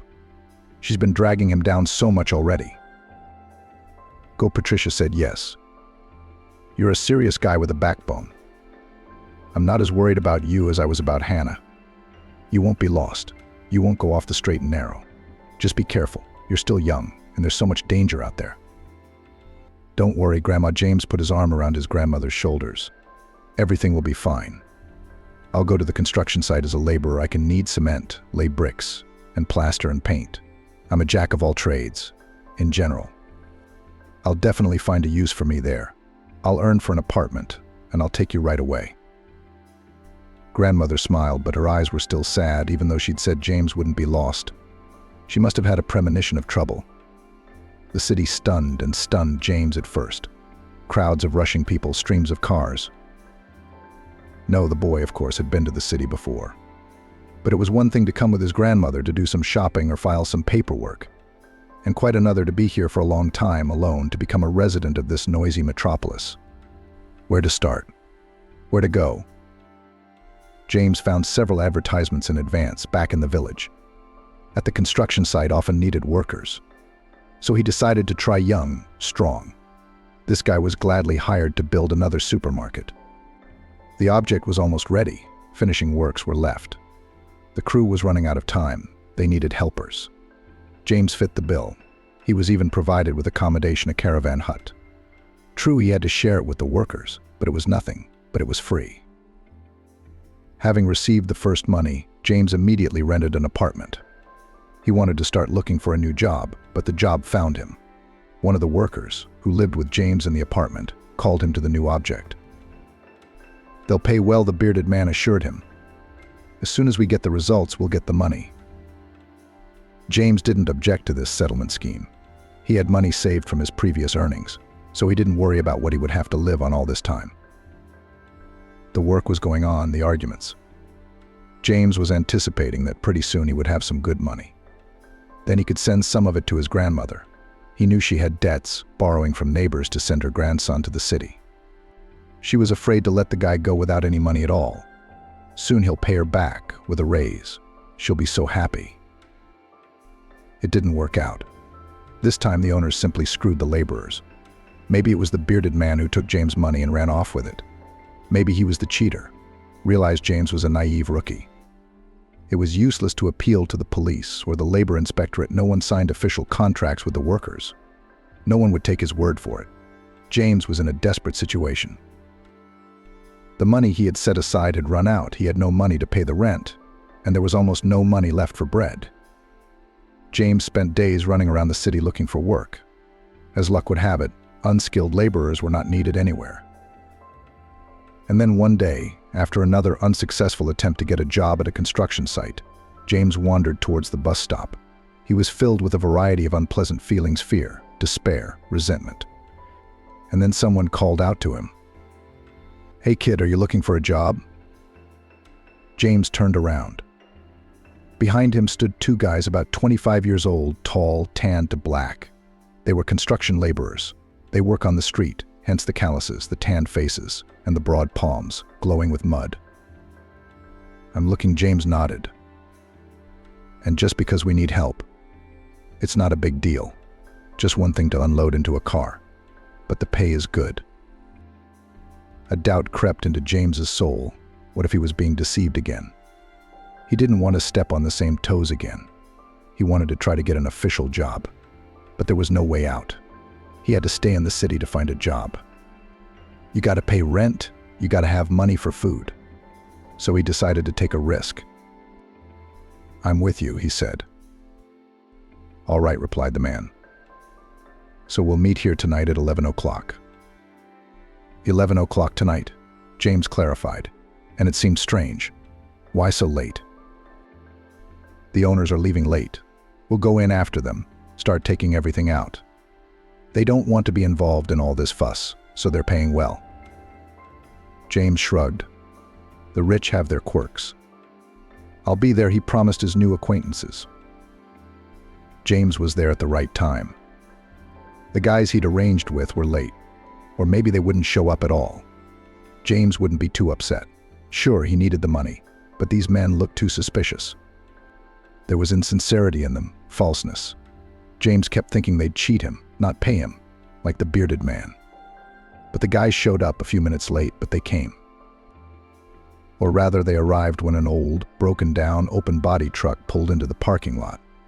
James didn't even look at it, didn't even think it was after him. But the driver's door swung open, and one of James' daytime companions looked out. "What are you standing there for? Get in. We're already late," he said. James obeyed and got into the seat next to the driver. The other guy was here too. He said a discreet hello and stared out the window again. Unlike his buddy, this second guy was silent and frowning. They drove for a long time, almost an hour, first through the city, then the highway, then a country road. Everything that was happening seemed increasingly suspicious to James, but he realized that at this point there was unlikely to be a quick and easy way out of the case. At best, the two men would drop him off at night without a dime in his pocket somewhere outside the city. At worst. He didn't even want to think about that. The driver was joking now and then, smiling. James had a strong feeling that he was playing the brave guy, trying to seem calm and relaxed, but he was worried. The other was silent, as usual. He didn't react to his buddy's words, just stared at the road. Finally, the truck stopped near a plot of land enclosed by a high fence. The driver opened the gate with a key. James exhaled as long as he had the keys. Then everything was really okay. "You stay in the yard. We're going in the house." The driver ordered. "We'll be handing you the boxes. You put them in the back of the truck. We'll be done in no time." The boys went into the house. James noted that they also had a key to the front door. It was silent and dark, the kind of darkness that only happened in the countryside. Large stars peered down from the sky. James involuntarily admired the night sky. He thought of his hometown. He thought of his grandmother, wondering what she was doing now. Probably drinking tea with Grandma Claire in the cozy kitchen. And old women were always talking about him, about James. I felt like going home to the only person I'd ever known. He wanted to be a little boy again, for whom his grandmother was a loving and all-powerful being. The driver's hoarse voice interrupted James from his pleasant thoughts. "What are you dreaming about?" "Standing like a pillar. Take the box." James obediently dragged the container into the truck as agreed. The box was heavy. I wondered what was inside: books, dishes. Maybe just some household stuff. No sooner had James returned to the front porch than the silence of the September night was broken by the wail of a police siren. The darkness was struck by the glow of a flashing beacon. James had hoped that the police cars would drive past the station to the scene of the accident, but they stopped right outside the gate. What happened next happened quickly. James's brain was fixating on individual frames. Here the garden fills with uniformed men. Some of them rush into the house, another part starts to search the plot. James is rolled to the ground lightly, as if he weighs nothing. His arms are twisted painfully behind his back. His face is tickled by dry grasses. Sand is stuffed into his nose and mouth. James sneezes once or twice. It's hard to breathe. Someone roughly turns James' face sideways. The boy gulps greedily for air. On the dark womb of a police van, James sits handcuffed on a hard bench. There are uniformed men nearby. The driver and the other guy are nowhere to be seen. They seem to have escaped. That's what James deduces from the scraps of phrases exchanged between the law. Where are your accomplices? James is approached by a stout man in camouflage. Do you know where they went? James shakes his head negatively. He wants to explain to these people that those who ran away are not his accomplices, that they met for the first time only this morning, that these guys just offered him a job, and James needed the money. But James doesn't say anything. First of all, they're not likely to believe him. The guy replayed his speech in his head and realized it sounds very improbable. Secondly, his tongue became alien from fear, as if it were too big and clumsy. And my mouth was dry. He was very thirsty, but James didn't dare to ask the policeman for water. Do you even know whose cottage you are going to rob? The man in the camouflage turned to the terrified boy again. Samantha's attorney. The summer house. I'll give you assholes the full program now, said the man in camouflage. Then James was interrogated. The investigator, a middle-aged man with a tired, angry look, asked him questions like a hardened criminal. James told the truth. He wasn't believed, of course. Who would have doubted it? The two men had escaped, gone into hiding. They were being searched for. James had assumed that the cops wouldn't succeed. Now, he was sure he'd met experienced criminals. They'd probably get away with it. But what would happen to him? James was sent to the holding cell until morning. Black cell, hard bunks. A very special, indescribable odor. A calm and silent neighbor who didn't even ask what James was in jail for. All day long, the big, scowling man lay on his shelf and stared at the ceiling. Sometimes he would be taken somewhere, and then James would be alone. It turned out that the truck the thieves had come to get him in had been reported stolen. They decided to pin it on James, too. There was no use explaining to the men in uniform that James couldn't drive a car. I haven't had time to learn. I don't even have a license. It's easy to check, he said. We've got half the country driving without a license. That's not a handicap, he replied. The trial was held unexpectedly quickly. Only a few days after the arrest, the grandmother was present at the hearing. She had been informed in time. James didn't expect to see her. He was in the defendant's seat. All the evidence was against him. He was ashamed to look his grandmother in the eye, even though James realized that he was not guilty of anything. But his grandmother doesn't know. She must think he's a criminal. Grandma looked thin and old all at once. There were shadows under her eyes. There were more wrinkles. Her gaze was troubled, sad, but loving. She looked at James without judgment, with tenderness and love. It gave the boy strength. When the judge announced the verdict, James' eyes darkened. He realized he wouldn't be acquitted, but he had hoped for a much lighter sentence. He even secretly wished for house arrest. He wasn't a repeat offender, after all. 8 years in a strict regime colony, the judge's verdict sounded ruthlessly. Grandma gasped, clutched her heart, and grew old before her eyes. So what is it? He's a child, he almost stumbled. He was confused by adult criminals. They tricked him and ran away. It's clear as day, she wailed. And James went to a colony in another region. The long gray days dragged on like twins. Wake up, a meager breakfast, work in the industrial zone, a walk in the cramped prison yard, sometimes searches and inspections. Lunch, dinner, periodic medical examinations. Occasional holidays for the prisoners. The dreary monotony, the peculiar odor, the filth, the despair, the fear. James was always lucky with his neighbors. They were much more human than the guards. Each had his own complicated fate. James, as the youngest, was even pitied in his own way. They realized that it was bad luck for a young naive boy to meet dangerous people on his way. James now had a lot of time to think. He was going through his universities, getting to know people, getting to know life. Now the guy was clearly realizing how naive and stupid he had been. James wouldn't fall for such a trick again. He'd do things differently. But you don't fight back. Sometimes James had a visit from his grandmother. Each visit, James noticed new wrinkles on her face. The boy was getting older, and his grandmother was getting older. James knew that she now had heart problems, and he realized who was responsible for the illness of his own. Of course, worrying about his grandson did its job, rewarded the grandmother with a serious ailment. She needed an operation, but it cost money. And where to get it? James knew that the grandmother had tried several times to appeal for leniency for her grandson, even hired lawyers. But it hadn't worked out. James had answered to the full extent of the law, and only because the victims included a prosecutor. And those people are known to have a lot of connections. How many times during these 8 years James dreamed of going back to that unfortunate day and refused the offer of two strangers to earn money? His whole life would have turned out differently. "It's okay, grandson." With everything happens, calmed his grandmother. "Calm down, everything will be all right." James tried to be brave in front of her. But she saw everything, understood everything. "You've been duped, it's all right. The price is high, but it's just the beginning of life. When you get out, we'll make up for it. Everything will be fine," she said.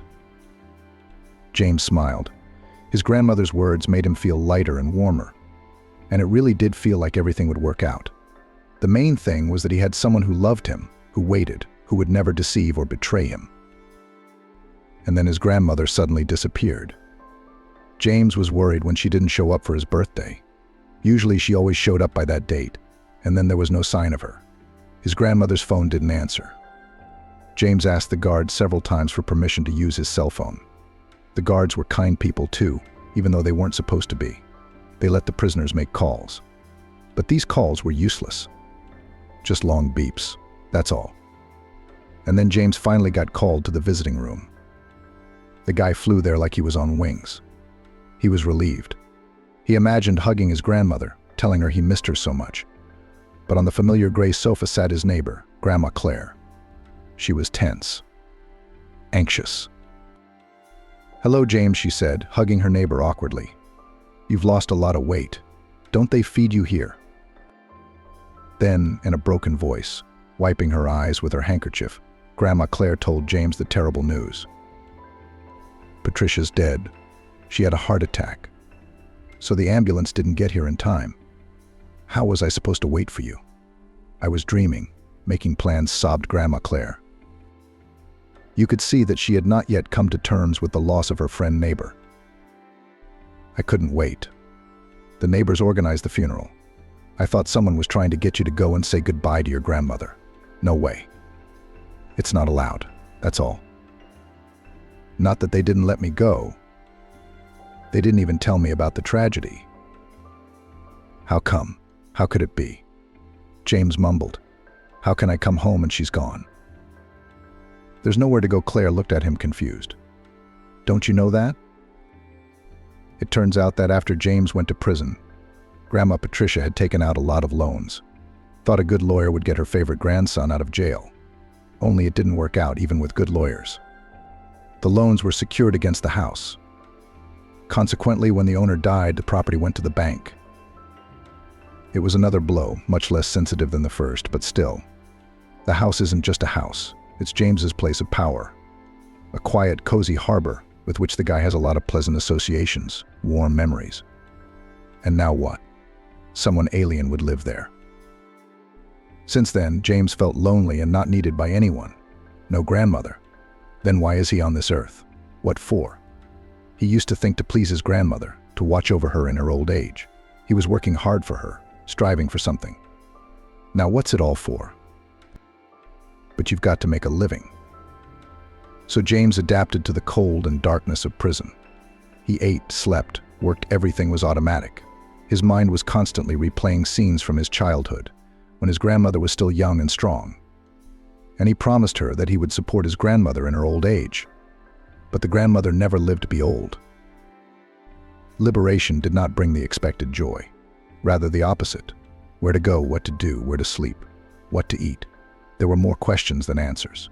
At least James had a small amount of money saved up over the years of working in the industrial zone. He went to the city with it. Where else? He's bruised. James realized that no one was waiting for him in the village, even though Grandma Claire said she'd be willing to take him in. She invited him to visit her after his release, but the guy realized that these were just polite words. Why would she want a felon in her house? In the city, James spent money on hotel and food. The savings melted away in a week, but it was also the beginning of hard times. There were a lot of things and had to sleep on the street and get into street fights and eat from the dumpster. James got sick a couple times, so he thought he'd never make it, and even was glad of this outcome. But the young body recovered again and again, and no one needed gray, dull, joyless life continued. James tried begging. He got a serious beating for it. It turned out to be a whole business, and you can't just enter it by choice. The guy went through the dumpsters and the bins near restaurants and cafes. There was always something to eat, and in the city dump you could find clothes in season. James didn't even want to think about what he'd become. A dirty, ragged bum. If his grandmother had seen him. No, this wasn't how he'd imagined growing up. He was disgusted with himself. Then one day James was walking past a house under construction and noticed that the workers weren't laying the tiles correctly.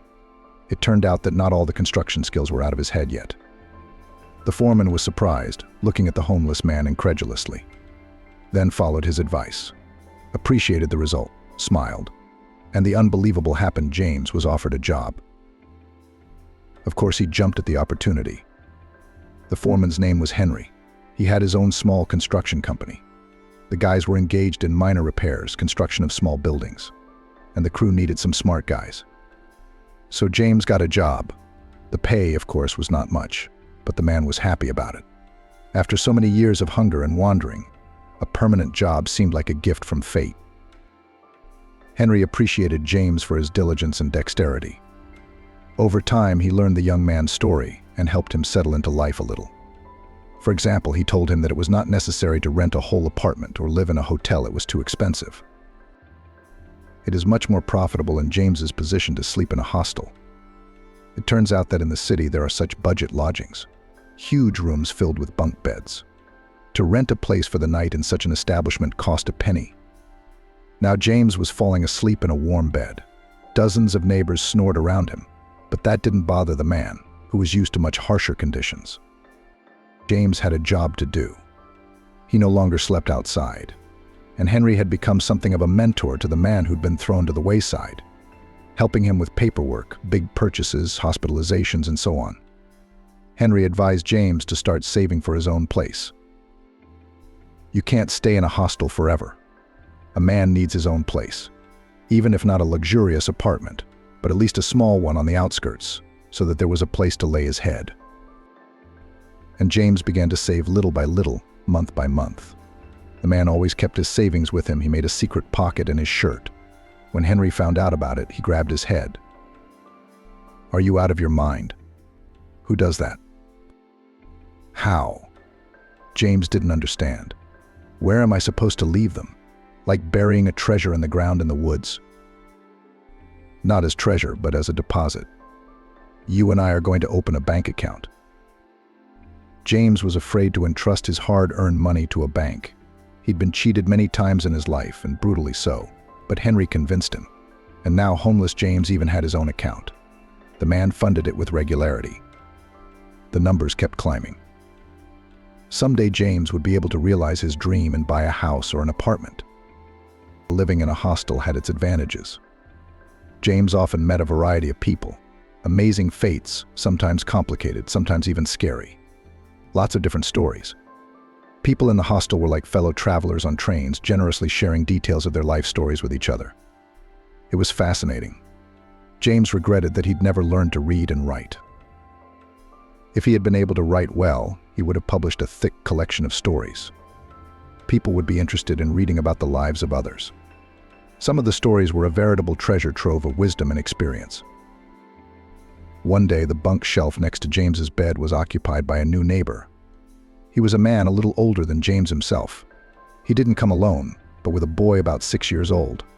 The child and the man looked uncannily alike. The same green eyes with a slightly sly squint, copper-red hair, and a face and hands like Pushkin's. It's clear at once father and son. Henry and Louis is small. Louis, like most of the hostel's permanent residents, had a hard history with these people. James recognized it around the third, fourth day of being neighbors with the red-haired couple. Henry, much like James, had grown up in the village. He had been raised by his mother. The man never knew his father. They lived poorly, but they didn't starve. There was always food in the house. His mother worked, Henry studied, tried hard. He had a dream of becoming a lawyer. It seemed to the boy that people in this profession are practically heavenly. They help resolve disputes, do justice, and, importantly, earn good money, so they can afford an apartment in a big city, a beautiful car, travel to the sea. You see, I wanted to take my mother to the sea, Henry told James in a confidential whisper. The lights were off in the room. There was the sound of snoring coming from the many bunks in the hostel. Little Louis was asleep too, curled up under the blanket.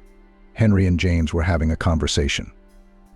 A pleasant, almost friendly conversation. James told his neighbor about his fate. It happened by itself, simply and naturally. And Henry responded with frankness to frankness. Henry realized that it was hard for his mother to carry him alone. He wished he could grow up, get on his feet, make her life a fairy tale. Mother had never been to the sea. She couldn't pay for such a trip, but she dreamed of going. Henry saw she watched movies about the sea, took a long look at pictures of acquaintances from beach vacations. I think she even dreamed about the sea. Anyway, Henry entered college to study law, went to the city, settled in a dormitory. His mother stayed in the village. The boy's dreams were shattered gradually. He learned that lawyers are not always on the side of truth. Often you have to adjust to the situation, to people. This was discovered in practice in court, and the tasks that are solved by representatives of this profession often have nothing to do with something heroic. The majority of lawyers are engaged in real estate registration or at all papers or going through in offices for pennies. That's how one of the college professors put it. And Henry had no reason not to trust him. The kid's down. He thought it was worth it to enroll, and that's it. Fate was settled. A happy future was guaranteed. But no. Still, Henry tried, he studied. After all, there were other lawyers, fighters for justice, defenders of the wronged and oppressed. It was hard to break through, of course, but there's always a chance. A small one, though. The older Henry grew, the clearer he realized that everywhere you need connections and money. And he, a country boy, had neither. Henry finished his college and got a job in the housing and utilities sector, working for a pittance, just as the teacher had predicted. There were plenty of lawyers looking for work at the time, so the inexperienced college graduate was glad to have the job. Now he's on the labor exchange. He rented a room in a dormitory and adjusted his life. His mother was happy for her son. After all, in the city he got a grip, made his way. She was the only person who believed in Henry's brilliant future. And this faith kept the guy afloat, forced him to move forward. He worked in the housing and utilities sector, but was looking for more interesting options. No luck, though. All the good jobs were occupied firmly, and for a long time. It seems that there were even queues of the right people for them. But Henry tried not to be discouraged. He had little doubt that sooner or later luck would smile on him. And then his mother died. Henry lowered his head. Even in the semi-darkness, James could see that the man was barely holding back tears. It was obvious that the wound had not yet healed. The heart. And as the doctor said later, he should have gone to the hospital for surgery a long time ago. And Mom. She kept thinking it would go away, taking pills, putting off going to the hospital. I know why they wouldn't let her off work. No, of course they would have. Sick leave, sick leave. But while she was getting treatment, they would have fired her somehow. They'd find a way. It's happened in our village before. Everyone needs healthy young workers. And Mom? She was afraid of being left without money because she had no one to rely on. I was no good as a protector and benefactor. I was barely making ends meet myself. How could I blame myself for that? For not being my mother's rock. I didn't have the time. Henry was taking the loss hard. The realization came gradually. James understood his table-mate as well as anyone. Henry's story seemed to take him back to the time when he was suddenly without his grandmother. James had felt the same way, and he too had blamed himself endlessly for not keeping his loved ones safe. I don't know what would have happened to me in the end, Henry continued. Maybe I would have lived like a robot. Maybe I would have done something stupid. All sorts of thoughts were running through my head at the time. It's hard to even think about it now. But then Shelley came into my life. And everything started to, I don't even know how to explain it. Anyway, she got me out. Shelley got a job as a janitor at the same utility company where Henry worked. She was a sweet, modest girl with constantly troubled gray eyes framed by fluffy eyelashes. Henry didn't notice her at first. Newcomers often showed up and then left. The turnover was due to a combination of heavy workloads, neglectful bosses, and very modest salaries. But one day the guy literally bumped into Shelley in the hallway. He was in a hurry to get to the next office and bumped into a girl moving toward him. How did he not notice? Shelley gasped. Henry grabbed her by the shoulders, holding her up so she wouldn't fall. "I'm sorry," he mumbled. He was about to continue on his way when he saw her eyes. No, of course, Henry had met Shelley before in the yard at work, in line at the cash register, and in general. He'd glimpsed her in the cafeteria, but he'd never noticed her. After his mother's death, everything around him was gray and inexpressive. There was little that interested Henry, little that attracted his attention. But those eyes were bottomless lakes, impossible to look away from. Touching eyes like a Disney cartoon. So much anxiety in them, so much awe. Henry suddenly felt like someone strong, confident, almost omnipotent. He wanted to be near her, to take care of her, to protect her from the dangers of this life. For the first time since the tragedy, the boys suddenly felt alive. They stopped right there in the corridor. Each of them had forgotten where they were going. Henry apologized for running into the girl, smiled. Shelley began to assure him it was no big deal. Word by word, and somehow the young people agreed to go on their first date. That's the story of an acquaintance. It soon became clear that Shelley and Henry had a lot in common. First, they were the same age. Secondly, at their young ages, both are already having to make their own way in this life. Neither Shelley nor Henry had any older relatives ready to help them in life, to become mentors and support, or close friends. That's just the way it is. Shelley grew up in an orphanage. She knew nothing about her parents except that both were alcoholics on the street. That's the characterization the teacher used when she told the girl about her past. The child was taken away from the marginalized couple because the girl was in danger with her parents. Did these people love her? Were they trying to bring her back? Shelley didn't know for sure, but she assumed not. Because if to other pupils at least sometimes someone came swollen, unkempt mothers with dirty lollipops, strange-looking homeless fathers, decrepit grandmothers lowered, lost, but still relatives and not indifferent people, then Shelley in general nobody and never visited.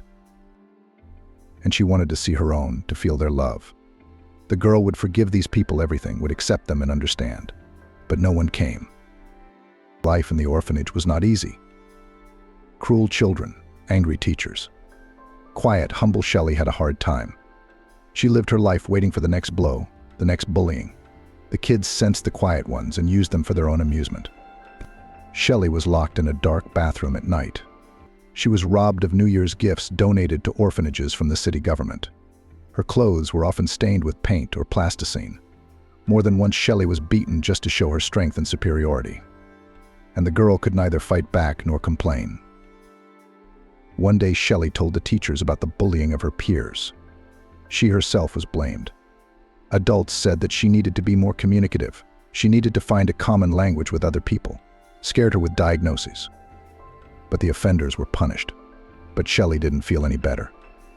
On the contrary, she was then spotted in the yard, dragged behind the gazebo and beaten again for complaining. The girl never asked adults for help again. Shelley didn't study very well, and she would have liked to be an excellent student. She reached for knowledge, read a lot, but it did not work. It was impossible to learn her lessons. Other pupils interfered, they made noise, molested, and even, sometimes, took away notebooks and textbooks.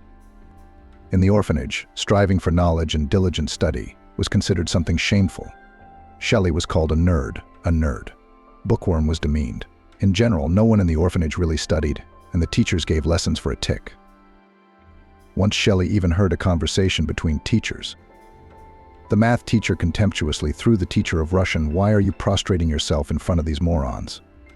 They won't be of any use anyway. They'll follow in the footsteps of their miserable parents, or bruises won't be born oranges." Shelley had tears in her eyes. Is that how they treat them? No.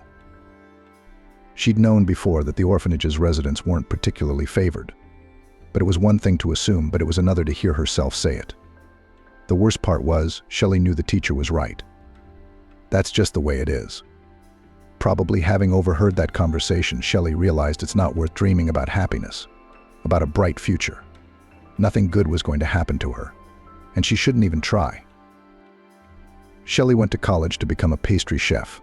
She studied, knowing full well that she was unlikely to find a place in her specialty. It was too narrow a specialty, and she wasn't very good at it.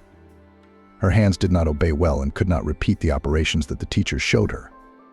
Shelley realized at the beginning that this was not her path, but all the orphans, their girls, were sent to learn to be pastry chefs. So she was sent. "It's okay," the group's supervisor, an unexpectedly warm-hearted, caring woman, reassured her. She somehow immediately took to Shelley, took pity on her, which was quite unusual. Not many people work in the profession. "You'll find yourself in life now. Girl, don't worry." Having reached adulthood, Shelley graduated from the orphanage. It was a day she greeted with joy. Deliverance at last. A confusing adult life lay ahead. Now she'd have to make her own way. No one is responsible for her now. But at least the end of bullying peers and cruel punishments of educators. Shelley was given an apartment on the outskirts of town by the state. It's an old, 3-story house. Creaky floors, piles of garbage. The room was tiny, but it was her own place. An island of tranquility where Shelley found herself a full-fledged mistress. At first, the girl was even dizzy. She could do whatever she wanted, cook something delicious in her own kitchen, lie in bed and read without fear that someone would take her book away from her, watch late into the night on a hand-bought TV, an old, cracked screen. So what? It works. For the first time, Shelley lived on the money that had accumulated in her account during her stay in the orphanage. Each pupil received a certain amount of money, but the graduates were warned that they had to find a job before the savings ran out. Shelley knew it was really important. She'd seen how fast the money was being spent, especially since at first she was inexperienced and didn't know how to save money. Then she learned how to save money. As Shelley expected, she couldn't get a job as a pastry chef, and it wasn't her profession. The girl understood everything about herself and evaluated her skills quite adequately. Fortunately, there were many other options. Shelley tried to work as a cashier in a supermarket, but it didn't work out. It required quickness, somewhere assertiveness, boldness, somewhere even the skill of a psychologist. Shelley couldn't count money fast enough, she couldn't serve customers quickly, and everyone was always dissatisfied with her. And at the end of the shift, Shelley had a shortage, which was deducted, of course, from her salary. As a result, the girl received pennies, which were not even enough for food. It was good that her orphan savings had not been completely used up yet. And one day, Shelley owed her master a month's wages. The salary wasn't enough to cover the shortfall, so Shelley quit her job to stay out of trouble. There's no telling what kind of shortage she'll get next time. Shelley started looking for work again. Now her situation was desperate. She had no money at all. Luckily, her neighbor Olivia helped. She told her that the utility company was looking for janitors. Shelley, without hesitation, grabbed the offer. About the work of a janitor, the girl at that time had the vaguest ideas. Already in the course of business, Shelley realized that this work is to her liking. It's nice to spend time in the fresh air. It's nice to communicate with the residents of the house. It's nice to make the territory cleaner. It's nice to hear the words of gratitude for the timely removal of dry leaves and sanded, slippery paths. Fate prepared another surprise. It brought Henry together. Young people who were all alone in the world suddenly found each other, and it was happiness for both of them. Henry and Shelley didn't meet for long. A couple of months after they met, They had already formalized their relationship and started living together in a small apartment. Shelley was happy to have Henry's hand as a man, and the house became even cozier and more comfortable. The young husband had split the ceilings, painted the walls, fixed a long leaking faucet, even replaced the wiring. He loved fixing up their dwelling. Shelley took care of Henry, cooked him delicious lunches and dinners, ironed his shirts, and most importantly, was interested in how his day was going. Perhaps that was the most enjoyable part. Both Shelley and Henry felt important, needed, loved. Now they were not alone on the entire planet. Life took on a whole new color. And then a wonderful thing happened. Shelley told her husband that she was expecting a child. The couple didn't seem to be planning an heir so soon, but the news made them both happy, of course, and it was scary how they would cope with the baby.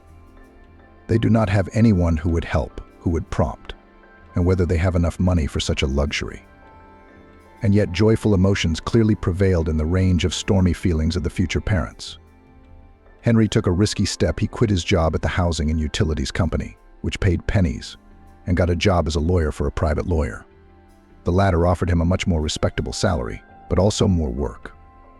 He had to study a lot, to understand the nuances of complicated cases, to sit in the office late into the night. Henry did it so that Shelley could quit her job. He rightly believed that the physical labor of janitorial work could be bad for the pregnancy. The man's salary was now quite high, but he was a private citizen. His business had its ups and downs and was sometimes jeopardized. Still, Henry didn't regret his decision. Shelley settled down at home and took over the household. Both spouses looked forward to the arrival of the baby. And then he was born small, warm, shrieking from the first days, looking remarkably like his father, the same green eyes and red hair. Shelley and Henry melted into the care of the baby. The boy was named Louis. Shelley had decided that. It was the name of one of her favorite book characters. Henry didn't mind Louis, a wonderful name.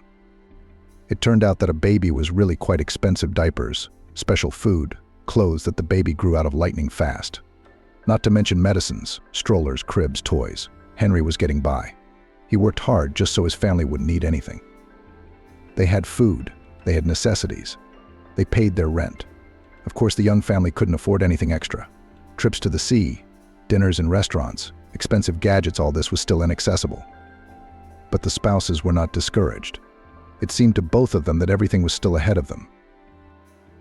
Shelley was busy with the baby in the house. Henry was working, and all would have been well, except that with Louis' arrival, Shelley's cramped apartment had become a mess. Not only did the number of tenants increase, but also the amount of stuff. Soon the couple realized they needed to expand. Louis was growing up. He needed more and more space, ideally his own room. A studio apartment would do, but then at least it would be newer and more spacious. And the family didn't particularly like the neighborhood. School and kindergarten were far away. The nearest bus stop was also about a 15-minute walk away. That's okay in the summer, but in the winter, it's a long walk. So Henry and Shelley thought about it and decided they needed a mortgage.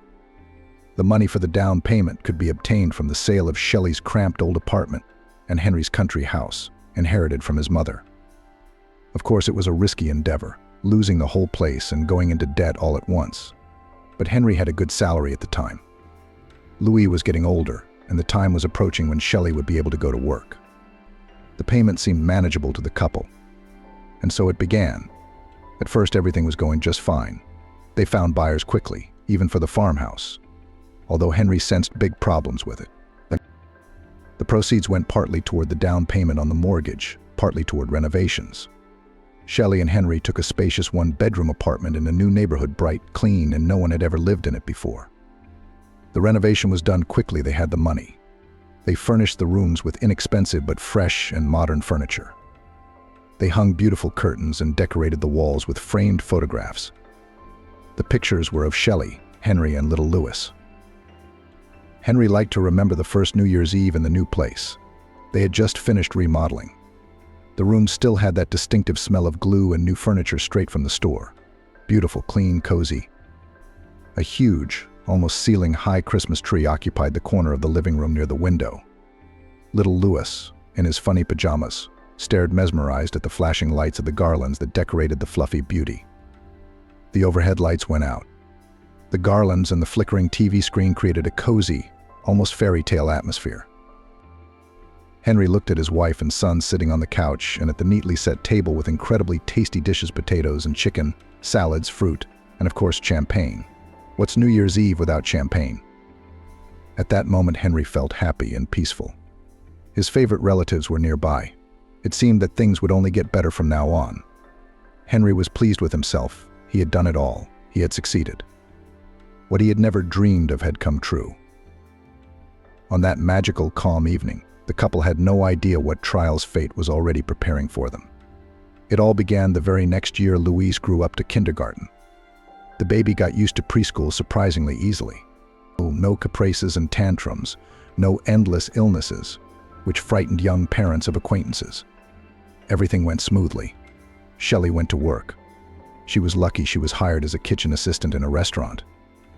The work was not particularly hard and responsible, and the salary was much higher than that of a janitor.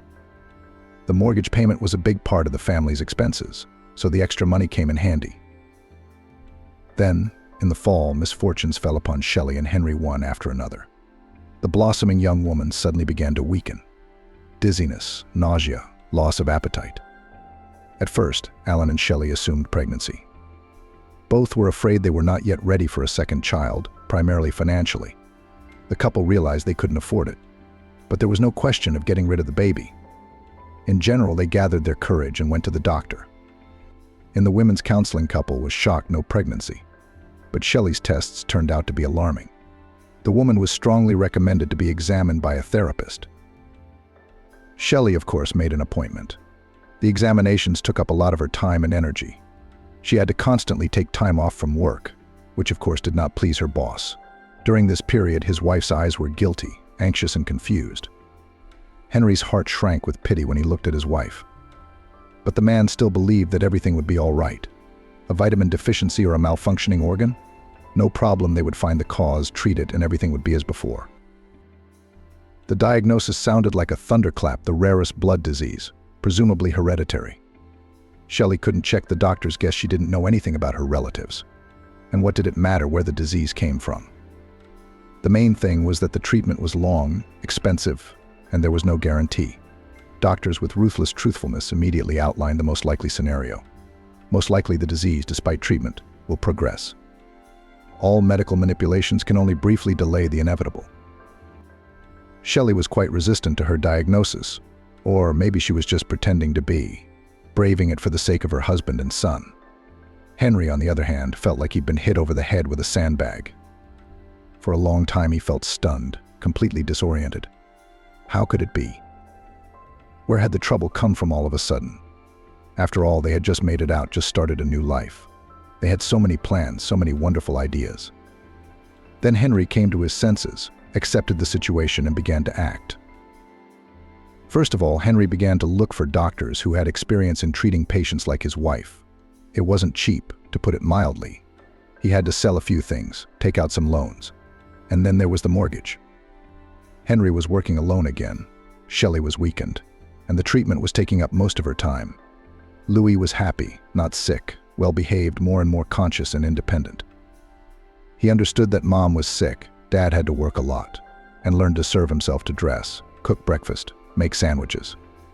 The little boy grew up before his eyes. People around him praised Louis, setting him as an example to their children. Henry wished all this had never happened. He wished his son didn't know how to tie his shoelaces or make an omelet like other kids his age. Shelley wasn't helped by the medical treatment they could afford. The family went into debt, but it was all for nothing. The young woman was fading, a pale shadow of herself. Henry pounded the thresholds of charitable foundations, tried to get the advice of eminent professors. The latter sometimes succeeded.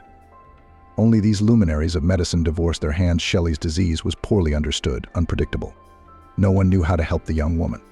Conventional treatments had little effect on her. Eventually, Shelley was admitted to an inpatient hospital. At that point, she had been sick for about 3 years. The woman couldn't even eat anymore, she was so weak. Henry prepared for a long struggle, even found a nurse who would take care of his wife more carefully for a fee. It didn't work. Shelley didn't live 24 hours after she was admitted to the hospital. Henry couldn't believe what had happened. He was once again experiencing a terrible, unfair loss. The situation was made worse by the fact that the man was now responsible for more than just himself. He had a son. And Louis somehow had to explain that his mother was gone. And then another blow, Henry lost his job. The law firm where he'd worked for the last few years went bankrupt. The owner of the company was always on the edge, taking risks for big profits. So he miscalculated one day. So Henry was also out of a job. After all, during Shelley's illness, the family had accumulated a lot of debts, and the mortgage payment was a heavy burden. Henry found a new job. It paid much less, but there was no other way out. It's not easy to get a good job. That time Henry was lucky to find a high-paying job, or unlucky because his earnings were so unstable. The man worked in the office during the day, and in the evenings he worked part-time. He would help unload a truck at the store, or take part in repairs. Louis was left to his own devices all this time. He did not complain. The boy could always occupy himself. Louis liked to draw. He would take pencils or paints, a sheet of paper, and as if he was disconnected from reality. He went away from the gray reality and created whole worlds with bright rainbows, dense forests, and cute creatures with big eyes, the kind you don't meet in real life. Henry didn't worry about his son going hungry. The main thing was to have something in the refrigerator: bread, sausage, eggs, milk, frozen dumplings. Louis was fine with lunch and dinner. He also fed his father, who was tired after work. That's how they lived. Until it turned out that the apartment was going to the bank for debt. At that time, there were overdue mortgages and loans, so they asked the man and his child to vacate the premises. Henry, as a lawyer, tried to fight for his property. He filed for bankruptcy, tried to explain his plight to people. To no avail. In the end, to avoid the attention of the child welfare authorities, he had to accept it. That's how Henry and Louis ended up at the hostel. James immediately made friends with them. He liked the honest, hard-working Henry. He liked Louis, who was so serious and mature for his 6 years. The three of them became buddies, or even friends, and often had dinner together. James occasionally took Louis for walks. Henry worked a lot, and sitting in a dark hostel was boring for the child. So James took Louis for walks. They talked about everything in the world, discussed different situations, told each other something about themselves. James learned that Louis really wants to become an artist. But the little boy realized that to do that, he had to study. Also, Louis knew that his father did not have money and time to take him to circles or to art school. And that made Louis sad. But the kid did not lose heart, thinking that he would go to the first grade, and there would probably be free classes for students. School was just around the corner, less than a year away. If Louis was looking forward to the start of school with joyful anticipation, his father feared the moment. Because then his and Louis' small homeless family was guaranteed to be on the radar of the child welfare authorities. A child should have a home, a workplace, a bed. And little Louis is living in a hostel. Basically, he's wandering around with his homeless father.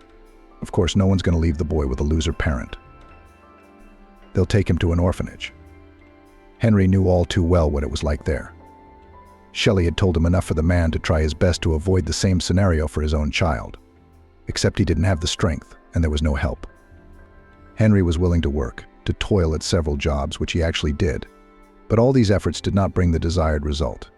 It was still a long way from buying his own place.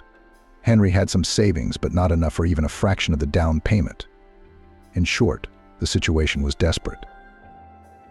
James cringed at the icy wind, or at the sudden rush of thoughts, memories. It wasn't a gentle fall, more like winter. The snow would fall. It would become brighter, more beautiful, softer. Little Louise was looking forward to the new year, to receive presents, to sit at the festive table, to make a wish. He's an adult now. Louise is independent. But still a child, still quite a boy, sincerely believed that the wish made under the chimes would come true. And James knew perfectly well what he would ask Santa Claus or someone else for. In fact, he knew exactly what little Louis was wishing for. The boy would ask for an apartment for him and his dad, and an art school for himself. It's just a shame none of those things will come true anytime soon. James is going to get Louis something he'll love. Already picked up a young artist's kit at the store. Expensive, of course, but nothing's too good for Louis. A suitcase, an easel with a set of paints, pencils, and felt-tip pens. The anticipation of Louis's eyes lighting up at the sight of this splendor made James feel warm. It was so nice to please the people around him, and the children twice as much. But this miracle suitcase would not solve the problems of the little boy and his father, only partially brighten up the gray everyday life of the child. At least that's it. James finally climbed from the bridge to the embankment. Now he was walking along the parapet in a hurry to get to work. There was no way he could be late. Henry valued him, among other things, for his diligence and reliability. He didn't want to let the man down. And then James noticed that people were standing by the lantern. Men and women, teenagers, children. They were talking excitedly, some were making phone calls, some were filming something on their phones. James followed the gazes of these people. He was stunned. He had never expected to see such a thing. In the dark waves of the wide river, 50 meters from the shore, there was something, or rather, someone. A human head emerged from under the water and then disappeared again. This someone was drowning. He had no strength left. There was no time to speculate about how the man had gotten into the river at a time like this.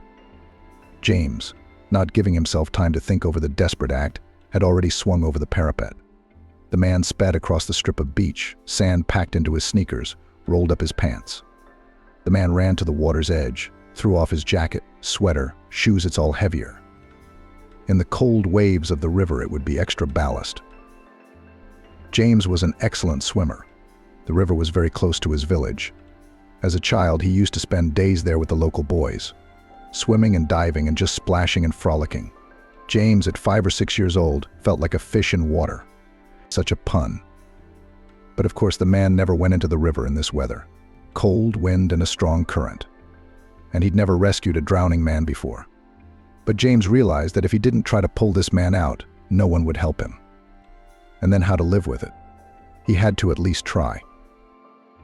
The man very well imagined now the despair of a drowning man. There are so many people around, but they are all just watching. Someone's calling the rescue team. Will they make it in time? It's a matter of seconds. The icy water burned his feet. James shivered, but stepped forward. He knew it would be cold at first, and then his body would adapt. And so it did. And now the man is already approaching the drowning man with powerful rows. It is hard to swim strong current, wind, and there is a lot of garbage in the water. Some branches, snags, tina, elderly fangs of algae. James had less and less strength, but he could see his goal. A head of dark hair, he was close enough to get a good look at the person. It appeared to be a young girl, or even a child. Pale face, eyes black with despair and horror. The drowning woman was struggling for life with her last strength. She must have been a good swimmer, or she would have gone under long ago. But in any case, if James didn't hurry, she would. Finally, the man was close by. He swam up behind the girl. A needed knowledge rose from somewhere from the depths of memory. Drowning people in a desperate attempt to survive are even capable of drowning their saviors. That's why James kept his distance. Good thing the girl had long hair. James grabbed hold of it and swam to the shore. The girl felt help coming. At first, she wanted to reach for James to claw at him, but he wouldn't let go. Then the girl sort of realized what was happening, even relaxed a little and let herself be pulled out. Yeah, she wasn't going to be able to handle the current alone. The girl seemed very thin, almost transparent. Already on the shore, silently looking into the face of her rescuer, the poor girl lost consciousness. Here they were already waiting. Someone wrapped James in a plaid. Someone else covered the girl. An ambulance siren wailed in the distance. The man looked around and realized everything was going to be okay now. Only then his hands trembled, and for some reason his teeth chattered. Whether it was the cold or the fear, James had almost lost the girl, and he might not have made it out at this water temperature. The focus of everyone's attention shifted to the girl. The doctors arrived, and from somewhere came an anxious tall man dressed in an expensive leather jacket. It seemed to be the girl's father. At least they both had the same hazel-colored eyes, dark blonde hair, large nose, and defined cheekbones. James didn't wait for the story to unfold. He dressed quickly and hurried to Henry's office. Surely the boss would accept his tardiness when James told him the reason. But Henry was late that day, so he didn't even have to explain himself. James was hurrying to the store to buy milk, and the next morning, when a man called out to him, he turned around slowly and met his gaze with the familiar hazel eyes. In front of him was a man in a stylish leather jacket. the girl's father, who had somehow ended up in the water that day. "I finally found you," the man smiled, holding out his hand to James. "It wasn't easy. My name is Bob. I'm the father of the teenager you rescued." "Hello," James muttered. He knew the man wanted to thank him. James was anxious to know what had happened to the girl, what her condition was now, how she had gotten into the water. All these days, the man thought a lot about the rescued girl. "I wanted to believe that she was okay." Thanks to social media, the man continued. One of the people who were on the embankment at the time posted a video. "This video clearly shows you saving my Tara. A brave thing to do. Desperate. There aren't many people like you these days. And how lucky you were there when you did." "How's the girl?" James asked. "Thera's fine. She's in rehab right now," Bob said. "So she's physically hurt?" "Not really. Just a little cold. That's the other thing. Do you know how she ended up in the river? Did you see that moment?" James shook his head no. All because of unrequited love. She fell in love with some boy, and he started dating someone else. Tara got herself worked up, that's all. She's in counseling now. She's under observation, and she's on the mend. In fact, as it turns out, she realized right away what a stupid thing she'd done. Right after she got in the icy water. It was too late if it hadn't been for you. The important thing is that everything's okay now, James smiled.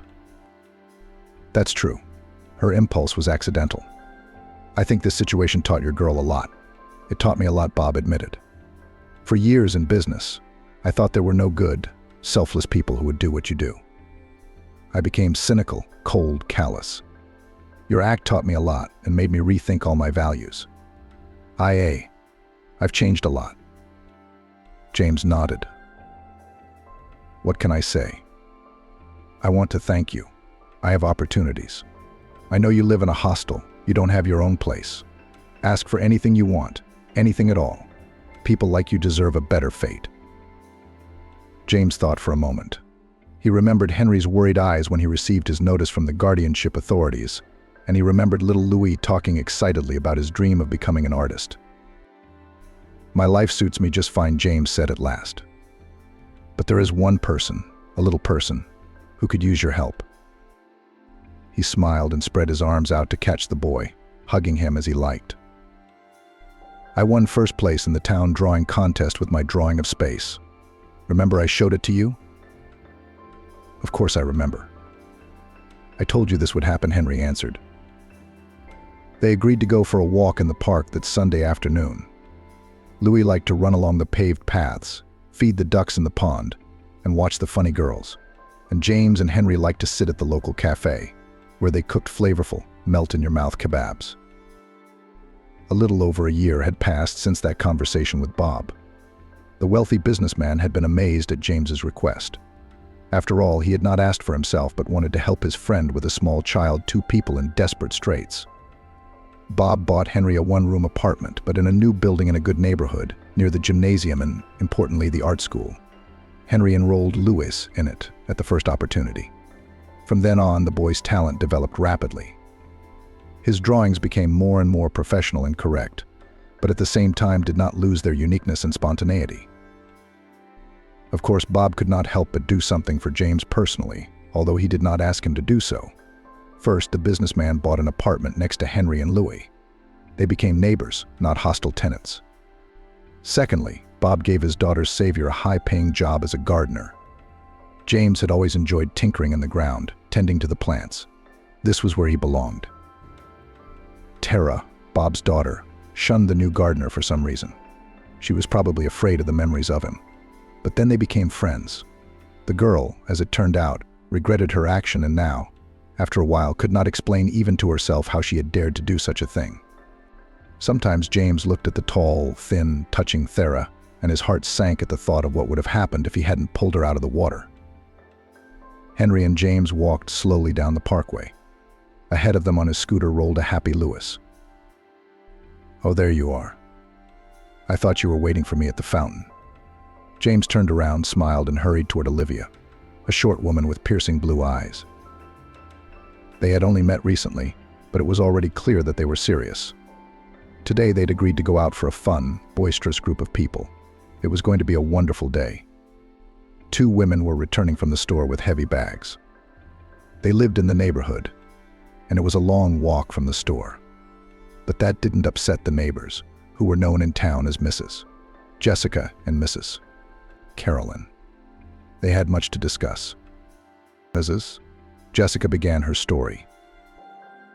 Well, she came back at 3 o'clock in the morning. Stephen brought her back and picked up his granddaughter from the hospital on the way. Mrs. Caroline gasped. What kind of baby did she have? The third or the fourth? Carolyn, don't distract me. You're distracting me. Are you interested or not? Mrs. Jessica asked. Let me finish. Anyway, Stephen brought her in at 3 in the morning with her newborn granddaughter. And she has a belly, the granddaughter. Come on. Did the granddaughter give birth on her own? Her belly, did she give birth? Yes, Carolyn. Mrs. Jessica exclaimed in delight. The news was out of the blue. The whole town knew the Zivanarev family. However, they did not have many residents, and everyone knew everyone. But the daughter was something of a local celebrity. At last her grandmother will stop being so uppity, said Mrs. Caroline gloatingly. She's been playing the blue-blooded girl for years. She's lived here for years, and when you look at her, you can tell she's from the city. Mrs. Jessica laughed. You don't say. She's been walking around town all her life, sticking her nose up, like she's better than us. And she's got a granddaughter herself. Didn't she leave to go to college, to study veterinary medicine? So we learned. The neighbors laughed again. Who's the father, Mrs. Carolyn asked. Mrs. Jessica waved her hand. Look for the wind in the field. What a thing to do. By the time they reached their homes, the fresh gossip had been discussed on all sides. But the women already knew that as soon as they got home and put the groceries they had bought on the refrigerator shelves, they would each pick up their cell phones and start calling everyone they knew. So soon the whole town would know about it. Jessica has loved animals since she was 5 years old. She found a sparrow with a broken wing in the street. Probably one of the local boys had hit it with a slingshot. But the bird managed to fly away from its offender and get to the lilac bushes under which the girl was playing. Jessica brought the sparrow to her grandmother. What do you have there, Jessica? Melissa asked. Instead of answering, the granddaughter held out her hands. The sparrow. Let's have a look. Grandma picked up the injured bird and carried it to her desk. She laid down an old, clean white towel, put on her glasses, and scrutinized the sparrow. Jessica had been quietly following Melissa the whole time. She knew her grandmother wouldn't send her away, but she didn't want to disturb her. Aren't you afraid? Melissa asked. No, Jessica answered boldly. Her grandmother looked at her fondly. Huge blue eyes, black hair braided into 2 pigtails. She looks just like her mother at that age, Melissa thought. She said nothing aloud, but smiled. Look, she said to her granddaughter, I'm going to take a look at him. You have to be careful. I will touch it very gently with my fingertips. See? Yes, Grandma. Well, his head, torso, and legs are intact. The left wing is intact, but the right wing is bruised. Will you fix him, Grandma? I'll do my best, honey. We'll have to fix the wing so it'll reattach. And we've got to get this poor bastard into a warm, dry place, fed and watered. You'll help me take care of him, won't you? Yes, Grandma. Jessica was happy. They got that sparrow out, as well as many other animals after it. Melissa had been a veterinarian all her life. Not in this town, though. She came here 5 years ago with little Jessica in her arms. Before that, Melissa had lived in the big city, where she ran the largest veterinary clinic for many years. She was the most well-known and sought-after specialist. So much in demand that she had no time at all to raise her own daughter. With her husband, Melissa divorced when James was only 10 years old. The husband simply could not withstand the presence of such a strong and intelligent woman. But Melissa did not care. She was all about work. And when she realized that James had grown up, it was too late. Her son had already gotten mixed up with bad company. He was hardly ever home and was dating Ricky the musician, who was 10 years older than him. When Melissa found out, James was already expecting a baby. "Are you going to have a baby? You're going to have a baby?" his mother yelled at him. "Yes, Ricky loves me. This baby came out of love, unlike how you and Daddy had me." Melissa gasped in indignation. "You're just a kid yourself. Where will you live and what will you live on? He's a penniless musician. He's talented. It's just that you don't know anything but your horses and dogs. We can manage without you." "Great. Go to your musician and go." That day, James packed up and moved out of his mother's house. And a few months later, Melissa was awakened by an early doorbell. On the doorstep lay a baby wrapped in several blankets and a note: "You were right. I'm too young to be a father, and going on tour with an infant is inconvenient. If you don't want to raise him, give him to an orphanage. I don't care."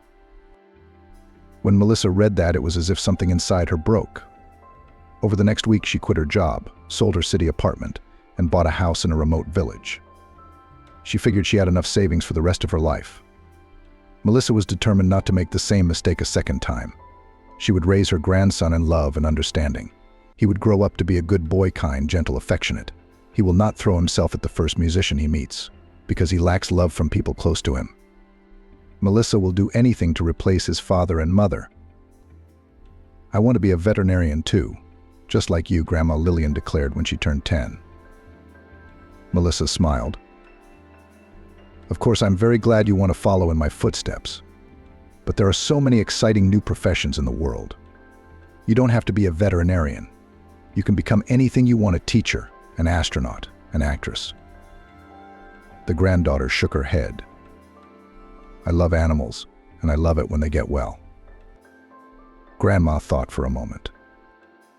"Good. I'll try to teach you everything I know.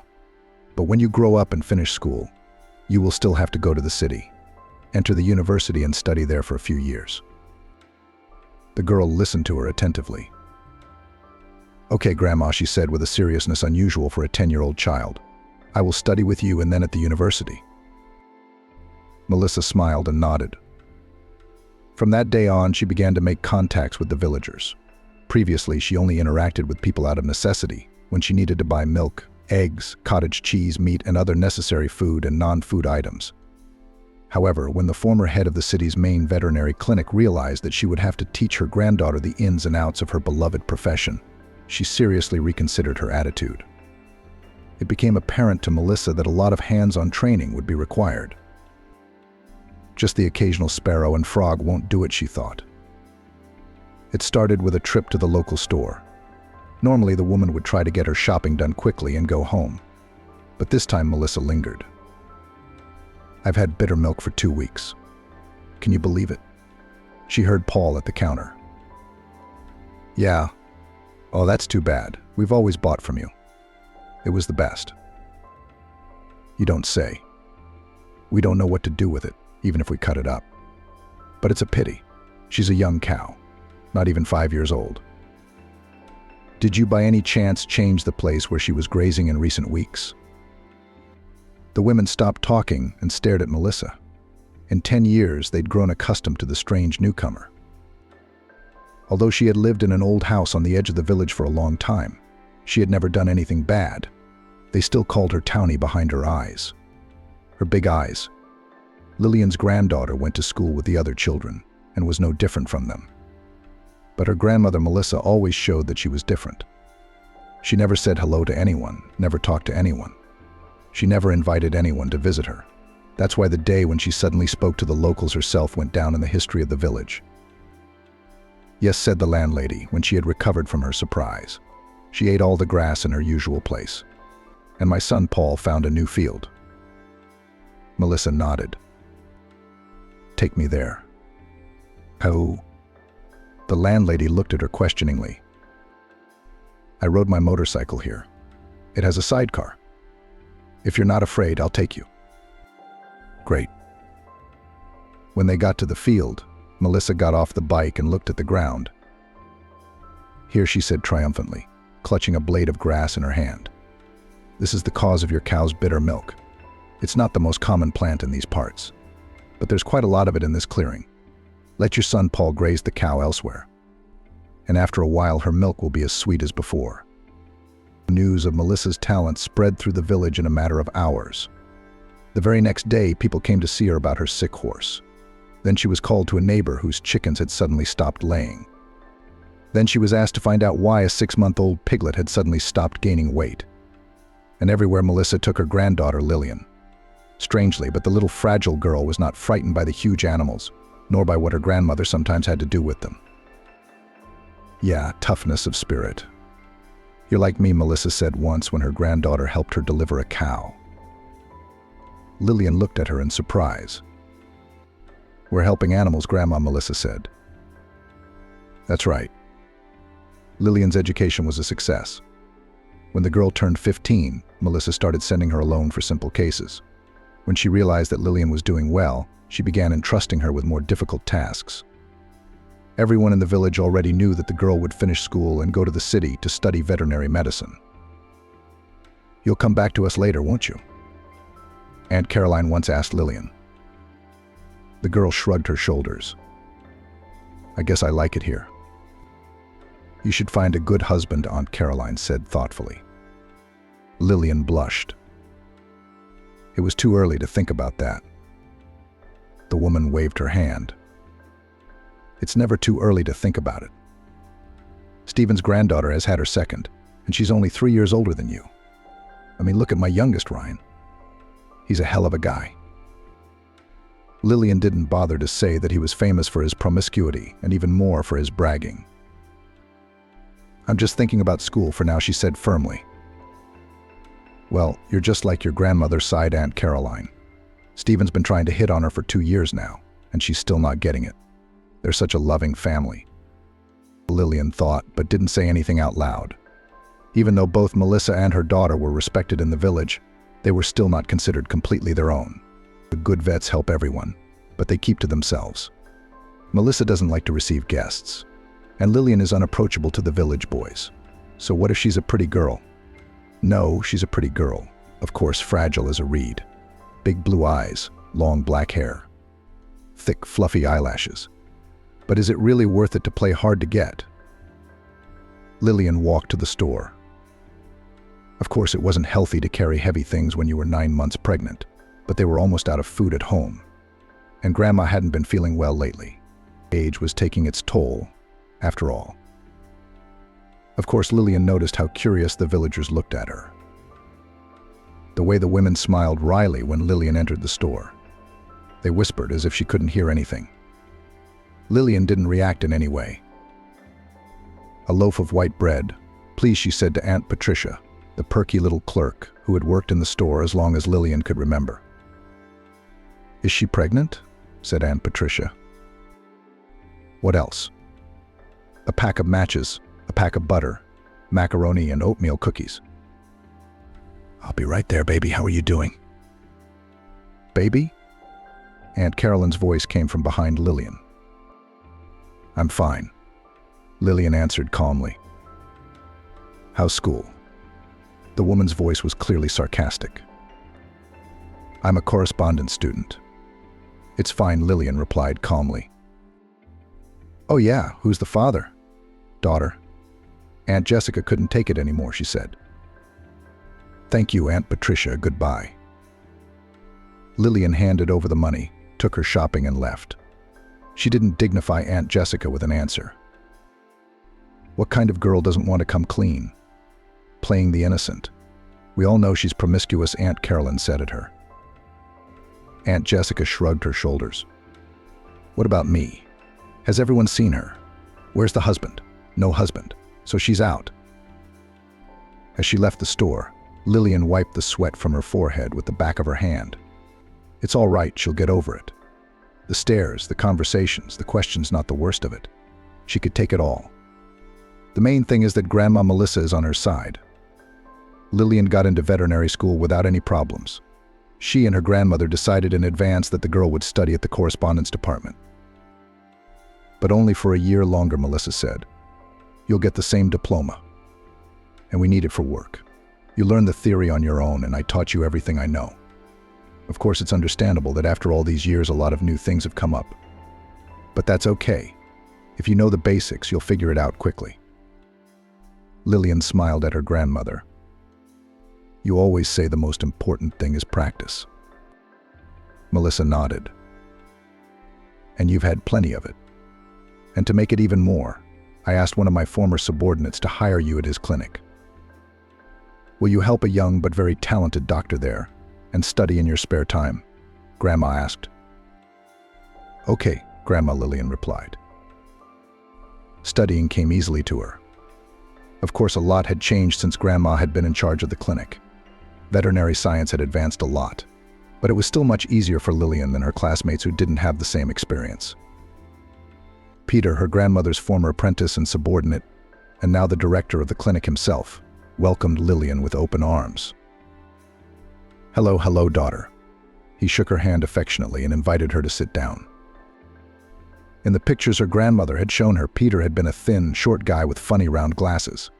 Now he was wide, had laser vision correction, and had grown a thick, dark red beard. How's Melissa? He asked. We were all shocked when she suddenly announced that she was quitting her position as head of the hospital and resigning. Lillian knew why her grandmother had suddenly resigned from such an important position, but she would hardly be happy if her granddaughter talked about their personal life. It's all right, Lillian said. She asked me to give you her regards and said she was very proud of you. Peter smiled embarrassedly and for a few seconds looked like the young man in the photo from 20 years ago. Thank you. That's very nice to hear, he said. I take it Melissa still prioritizes hands-on learning? Lillian smiled. That's why I enrolled as a part-time student. That's actually a wise decision, Peter said. Well, will you be working as an assistant to one of our doctors? I'm sure he'll teach you a lot. The doctor was only 8 years older than Lillian. However, the girl immediately noticed that he was respected by the rest of the clinic staff, and she liked Nicholas at first sight. Tall, blonde-haired, with blue eyes, he seemed to always be in a good mood and showed kindness to both people and animals. He took the news that he would now have a new assistant quite calmly. Well, Jessica? He said cheerfully. We'll see how you do in the field. I'll do my best, Lillian replied. Working with Nicholas was interesting. He had an easy rapport with both the animals and their owners. Lillian noticed how carefully he took a history, how detailed his examination was. It's easier with sick people, he explained to Lillian. They can tell you everything in words, but with animals we can only focus on what the owners notice. Not all of them are very observant, so you should help them to ask how the animal's behavior and habits have changed. And of course, the examination of the pet itself gives a lot. Lillian listened attentively and nodded.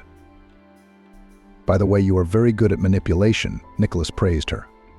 Injections, bandages, and everything else. Where'd you learn that? My grandmother is a veterinarian, Lillian answered. She used to take me with her whenever someone in the village asked her to help. Oh, you have more experience than me, exclaimed the doctor cheerfully. Lillian smiled embarrassedly. I've been observing more only for the last 3 years. She began to trust me. Various uncomplicated cases. And in the village our patients were mostly cows, horses, pigs, chickens, goats, dogs, and cats too, but much rarer. Well said, Nicholas. We rarely have cows and chickens, but your experience is excellent. I can see that you are good at what you do. Just study hard, do well in your exams. I'll teach you the rest. He gave her a list of current textbooks and websites. That's what you have to read. Not to the fact that half of what you'll learn at the institute is already outdated, and another quarter will be outdated by the time you get your diploma. That's sad, Lillian said. The doctor shrugged. That's life. By the way, if you want, I can give you another part-time job. It is in our clinic you will perform manipulations for animals whose owners agree to bring them to us every day. Which, for example, to put IVs, shots, many do it themselves, said Nicholas. And I understand that. After all, everyone's budget is different.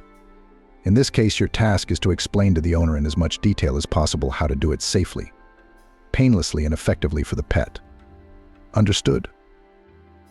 Lillian nodded. But some owners are willing to pay for comfort and safety and trust their pet only to us. Sort of like a daycare center. There's a nurse shortage in the evening." "Thank you," the girl replied. "I would love to take this part-time job." Most of the people who came to the day hospital were IVs. Lillian quickly learned to find the veins and carefully placed the catheter. The owners of the animals were very satisfied. Lillian even almost became friends with one of the owners. Tara was a sweet little woman of about 36. It was immediately obvious that she was a very wealthy woman, expensive brand-name clothes, well-groomed, manicured face and nails, small purses that changed every time she visited. She had a long red cat named Puppeteer, who was dear to the mistress and her husband, about whom she constantly said. "Alex and I have been married for 13 years, she told Lillian, stroking the cat as he lay under the IV and showing her how much he disliked this pastime. "We got him the first week after we got back from our wedding trip. We came out of the store and he was sitting on the porch hungry. Small, scared. Now he looked as well-fed and well-groomed as possible, with a long, silky coat. And he's been with us ever since," Tara continued. "He's like a child to us." Lillian nodded. When she had lived in the countryside, she had been used to a very different way of treating animals. Yes, the owners loved their pets, but they were more practical. If cows got sick, it potentially threatened the family with the lack of milk, cottage cheese, sour cream, and meat that the cow was once supposed to go to. Horses were needed for transporting goods, cats for catching mice. Dogs guarded the house. Chickens laid eggs. And here in the city, animals had little practical use, but were treated almost like members of their family. At first, Lillian didn't understand it, although she loved animals herself. But gradually, talking to the owners, she realized that behind each cat, dog, parrot, there was a personal story. Kuklavad the cat was very seriously ill. He had to go on drips for 3 weeks. And since the cat was not easy, Lillian tried not to go far away during the IVs. So she got to know Tyr and her family more and more. "He is like a child to us," the owner of the ginger cat often repeated. And one day she decided to explain to the girl in detail. "My husband and I have wanted to have a child for a long time," she confessed. "We have been trying for almost 10 years, but it still doesn't work out." "I'm very sorry for you," Lillian said. "But you can still do it. Don't worry, you're so young." Tara suddenly shrieked. "No," she shouted almost desperately. "We've tried so many times. We've been tested from head to toe dozens of times. I've done IVF 7 times. Nothing works." She cried. Lillian was confused. She didn't expect that the treatment of the cat would turn into such a serious topic. But then the girl did realize and brought the puppeteer's mistress some paper napkins. "Thank you," exclaimed Tara, blowing her nose loudly. "And that rascal is so sick. He scared us." The cat didn't even flinch. Apparently, he was used to his mistress's mood swings. "Don't worry," said Lillian. "The puppeteer will be all right. And so will you." Tara sobbed a few more times, but then finally calmed down. "Thank you, daughter," she said. "You're a very good girl. I just feel better every time I come home from you." Lillian smiled. "You're very nice too." "Thank you." Tara blotted her eyes once more with her napkin and suddenly asked, "Why did you decide to become a veterinarian?" Lillian smiled. "Because of my grandmother. She ran this clinic many years ago," Lillian continued. "Wow." Yes, Tara nodded. "And then it happened that she had to raise me from infancy. So she gave up her position, bought a house in the country, and moved there with me. That's how we lived our whole lives. I like to help animals from childhood. My grandmother taught me everything she knew. Now I have to continue my education, get my diploma, and run a clinic too." Tara was already smiling. Lillian smiled back. "Well, maybe in many years," she replied. "Where is your grandmother now?" Lillian sighed. "She lives alone in the village for now. But someday I'll bring her to live with me. I'll buy us a small, beautiful, and comfortable house in the city, and we'll live there." Tara nodded thoughtfully. "I'm sure, Lillian," she said, "that everything will work out." "What do you do in your spare time?" Nicholas once asked his assistant. Lillian was just finishing filling out the cards for today's 4-legged patients. "What time is it?" she asked. The doctor laughed. "I get the hint. I think I've gotten you too busy." Lillian frowned. "I don't like hints. My grandmother always taught me to be blunt about everything." "Well, that's good," Nicholas replied cautiously, not understanding where she was going with this. "0. I'm satisfied with the amount of work I have now," Lillian explained. "I sit with you at the reception in the morning, and in the evening I earn practical skills. In between, I try to study. I don't have a lot of free time." The doctor nodded. "I understood that. But maybe you, Lillian, do have some free time sometimes, don't you?" He looked pitifully at the girl with his expressive brown eyes. She sighed. "Yes, I have this Saturday off, but I wanted to see my grandmother. I haven't seen her in 3 months and she wanted to come to town. I need to get some medicine for the animals." "She still works as a veterinarian for you," unofficially Lillian replied. "There's just no one else in the village to do it." "I understand," Nicholas nodded. An interesting idea suddenly occurred to him. "If you want, I could introduce you," Lillian said. Nicholas hummed in surprise. "That's an unexpected offer. But if my presence won't make you uncomfortable, I'll accept it." "Good," Lillian said. "Then it's a deal." At first, the grandmother was skeptical about meeting her granddaughter's boss. But after chatting with Nicholas for about half an hour, Lillian noticed her grandmother's face soften.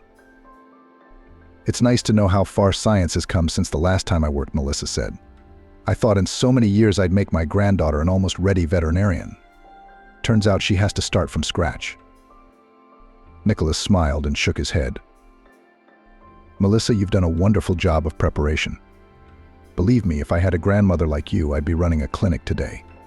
Still, the basics of anatomy, physiology, biochemistry, disease pathology, and many other processes have not changed over time.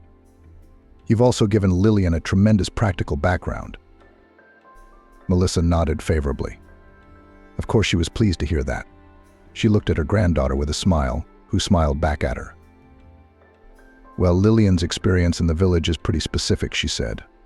"When I first came there after practicing in a city clinic for so many years, I had a hard time too."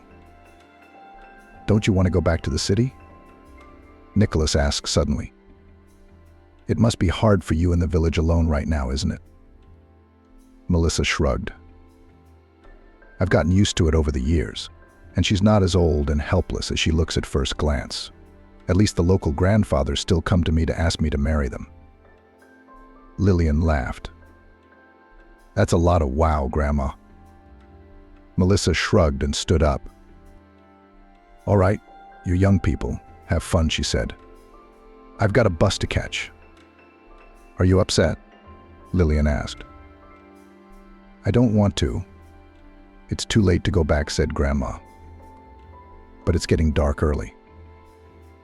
"I'll take you to the train station," Nicholas offered. After they had seen the grandmother off, the doctor asked, "Do you want me to drive you home, or can we walk some more?" Lillian rubbed her eyes sleepily. "I'm going home. I'm tired and I want to sleep. Don't be offended." He smiled. I'm not offended. It was nice to meet your grandmother. She really is a great woman." Lillian smiled. "She really liked you too." After 3 weeks, the course of IVs ended.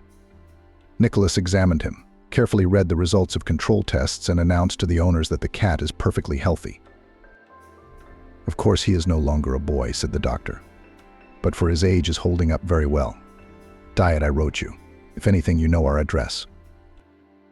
"Thank you very much," Nicholas said, Tara's husband. A nice, quiet man in a business suit. On Christopher's lap lay a caged treasure, which he held gently with one hand, and with the other hand he tenderly squeezed his wife's palm. Lillian suddenly turned to the girl. "I have a favor to ask of you. Could you leave me your phone number? If you don't want to, I'll understand." Lillian looked at the doctor in surprise, but replied, "Okay, I'll text you now." Tara called her that same evening. "Lillian, I told my husband about how you took care of our kitty, and he wants to thank you."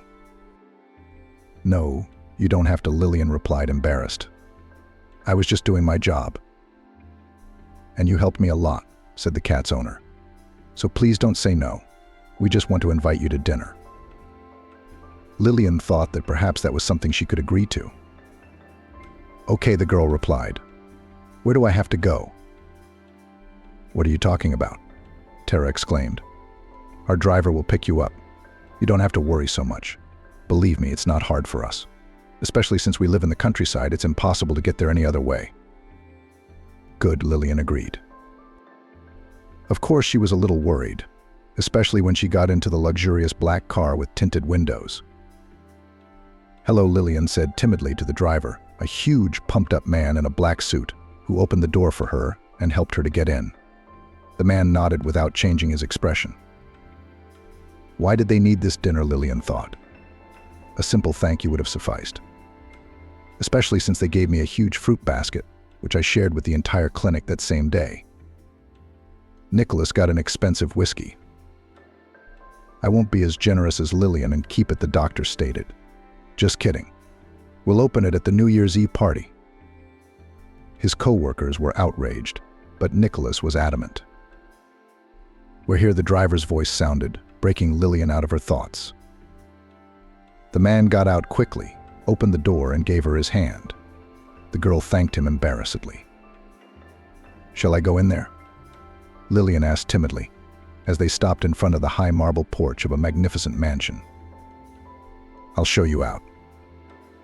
As they walked along, Lillian was surprised to think that she hadn't realized how rich the owners were. The cat knew it was clear they had money. Surely she knew how much it cost for 3 weeks of IVs to save a cat from a serious illness. But that car, the driver, the country mansion behind the high fence. "Lillian, are you here?"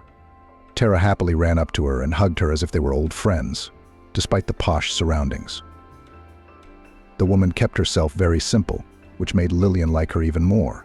Christopher was here, too, only he kept a more reserved demeanor than his wife. He smiled at Lillian and nodded. "Let's go to the dining room," he said as his wife opened her arms. Yes, of course," Tara answered him. The three of them walked into the huge dining room. Lillian looked at the long table with a white lace tablecloth, filled with many dishes of food. She felt uneasy. She turned to the owners of the house and said timidly, "I'm sorry in advance, but I don't know anything about cutlery." Christopher shrugged. "What's there to know? You eat liquids with a spoon and solids with a fork. And if you mean those houses where they serve 10 kinds of cutlery for every meal, that's not us." "We're simple people," Christopher said, putting his arm around his wife and kissing her gently on the temple. She smiled softly and invited Lillian to the table. After a few minutes, the girl was completely relaxed. In their company, it seemed as if she was sitting with old pals. The couple talked about the cat. "We decided to buy him a new scratching post," Tara said. "The old one is already scary to look at. Seva and I spent a week choosing one. And this bully began to tear it the first night. I had to return the old one." Lillian smiled. There was a pause, and the girl noticed how the couple suddenly looked at each other. They clearly wanted to say something else, but it was as if they were working up the courage. Finally, Tara, squeezing her husband's hand, turned to Lillian. "If we're being honest, we didn't call you here just to thank you for saving our favorite cat. Of course, that too. But our main purpose was different." Lillian froze. "I'm listening to you," she said. Tara took a deep breath, and in one breath she blurted out, "We're asking you to be a surrogate mom for our baby." Oh, was all Lillian could say. This is all very unexpected. Christopher entered the conversation. "We realize that this is a very unexpected offer, but please don't be in a hurry to refuse." "Yes, we've given it a lot of thought," Tara said. "And please at least hear us out." They looked at Lillian with such a pleading look that she realized she couldn't refuse the request. "I told you that we've been trying for years to have a child," Tara began. "But all those attempts were unsuccessful." Her voice trembled, and her husband put his arm around her shoulders. The doctors said we're both healthy, except that my body can't carry a baby, so surrogacy is my only chance. But why did you choose me? Lillian couldn't take it anymore. You hardly know me. Tara shook her head desperately. No, I've spent enough time with you to know what kind of person you are. You're a very nice girl, Tara said. Most importantly, I trust you completely. That's probably the most important criteria for us. Christopher nodded. There's probably something I should explain. I'm a fairly public person who is involved in business, in politics. Unfortunately, we are still condemning this way of having children.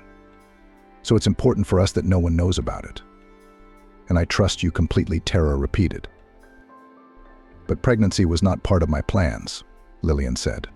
I have work, school. The couple nodded.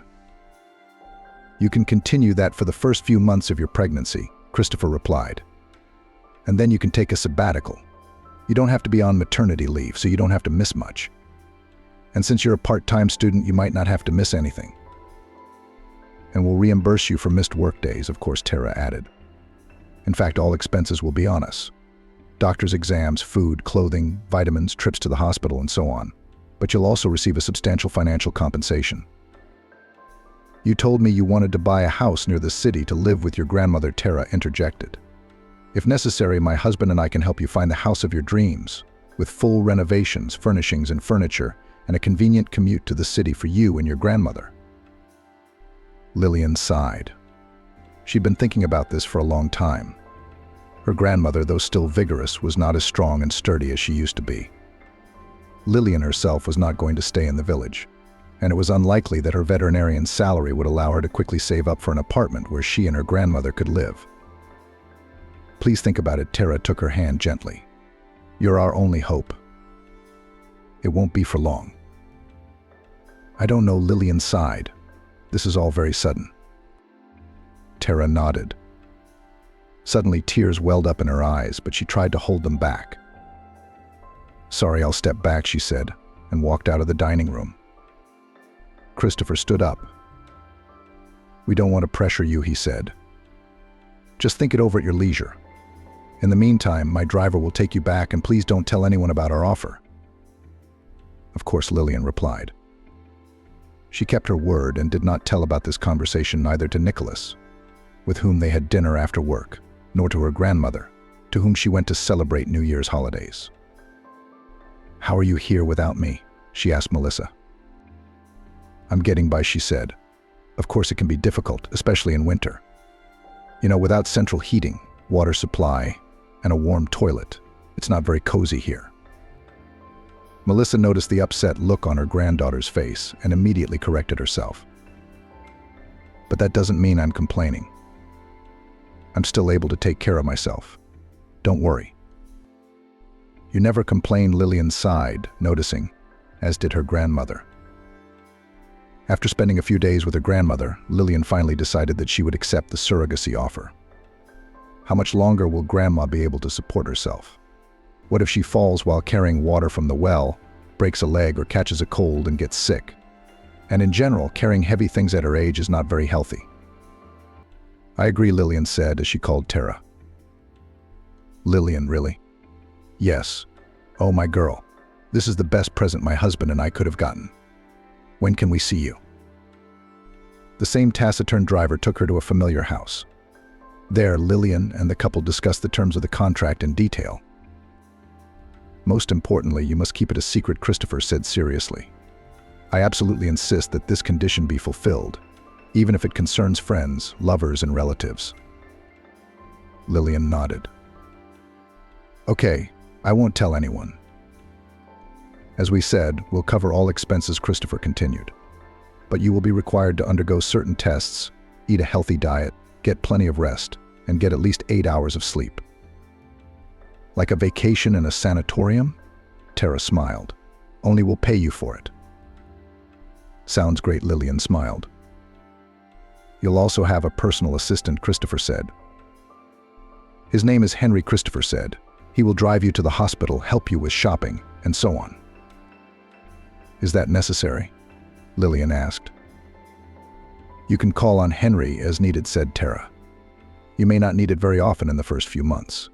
But believe me, it's going to get harder as you go along. And there's no reason to suffer when there's someone to help you." "Okay," Lillian replied. It took several months for a full examination, after which the doctors said that Lillian was perfectly healthy and could become a surrogate mother. They succeeded on their first try. "Oh, I'm so happy," Tara exclaimed, literally crying with joy. She hugged the girl and kissed her cheeks, flooding her with tears. Christopher, as always, was more reserved, but Lillian could see that he was happy too. "It was our destiny to meet you," Tara said with conviction. "It's scary to say this, but I consider it a sign of fate that my husband got sick and it brought us to your clinic." Ryan meowed loudly when he heard his name and jumped onto Lillian's lap. He had grown accustomed to her during his visits and now considered her a member of the family. "That's a sign," Tara nodded with conviction. Lillian was glad that everything had happened so quickly. The first few months of her pregnancy had been easy, and she had only occasionally used Henry's services. "You get used to a good thing," she said as she got into his car after work. "What's on the schedule for today?" "Ultrasound, eye doctor, dentist, and neurologist," he said as he turned the key in the ignition. "Also, according to my calculations, you're running low on some vitamins, and we haven't been grocery shopping for a week." Lillian smiled. "How do you remember all this?" Henry shrugged. "It's my job, Lillian. Especially compared to my other clients, you're using me 10% of the time." "So your job is escorting surrogate mothers?" Lillian wondered. Henry smiled for the first time in a while. "My duties are a little broader than that. I just work as a personal assistant. It's interesting work, but most of the time I'm on my feet or in the car all day," Henry said. "Do you have to drive around town a lot?" Vanessa asked. He nodded. "Tell me something interesting about your job," Vanessa asked. "We still have a long drive ahead of us." Henry thought for a moment. "I worked with a woman once. She made clothes to order, but not plain clothes but themed ones, like Chinese princess dresses from the 15th century, or an elf archer costume, or something like that." "How interesting," Vanessa exclaimed. "Yes. And then we had to go to some woodworkers who made bows and arrows, then to a blacksmith, then to some handmade embroidery." Vanessa smiled. "Well, I'm not so much fun to be with. You're nice and calm and very polite." "I've worked with surrogate mothers a couple times," Henry said.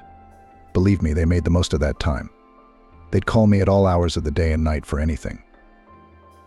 "I'm so sorry for your loss," Lillian laughed. The examinations and tests showed that Lillian and the baby were doing well. The only thing that bothered her was the slowly but surely growing belly. She didn't know what she was going to say to Nicholas, because their communication already seemed to be going beyond the boundaries of boss-subordinate communication. Lillian actually liked Nicholas very much. At first, he tried not to show these feelings. After all, she was much younger than him. And besides, she is his subordinate. After all, who is she? Nicholas tried to convince himself. Just another young, stupid girl who was hired by an acquaintance. It only took him a couple of weeks, however, to be convinced otherwise. Lillian was good with animals, had excellent theoretical and practical training, always came to work on time, filled out paperwork accurately, and listened attentively to everything he said. She was cheerful, polite, and open. Nicholas realized that it had been a long time since he had met such a pleasant person. He decided that he would try to make friends with her. No one forbade him to do that. Nicholas also liked Melissa. It became clear how Lillian had such an upbringing and strong character. And then Lillian agreed to go out to dinner with him after work. And after that evening, Nicholas realized he was in love. He decided not to hurry. To confess his feelings, he did not want to frighten Lillian. Let everything go as it was going. He would be impeccably polite and professional with her at work. And when they had a chance to meet, he would begin to gradually, step by step, reduce the distance until Lillian is ready. And things seemed to be going well for him. Nicholas could see that she liked him too. Lillian laughed at his jokes. They'd hold hands when they went for walks. And then all of a sudden, things started to change. No, Lillian still looked at him with the same tenderness as before, didn't avoid him at work. She seemed to be just as open with him, except that Nicholas could see and feel that she was hiding something from him.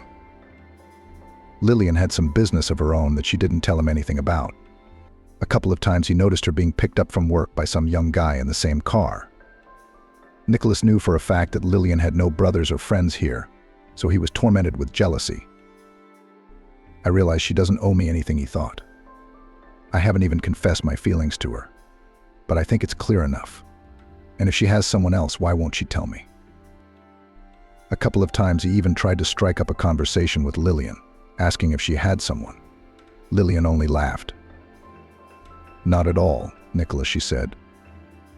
It was at work, so Lillian addressed her boss as you. I don't have time for this, she continued. Right now I'm all focused on work and school. Nicholas could hardly contain a sigh of relief.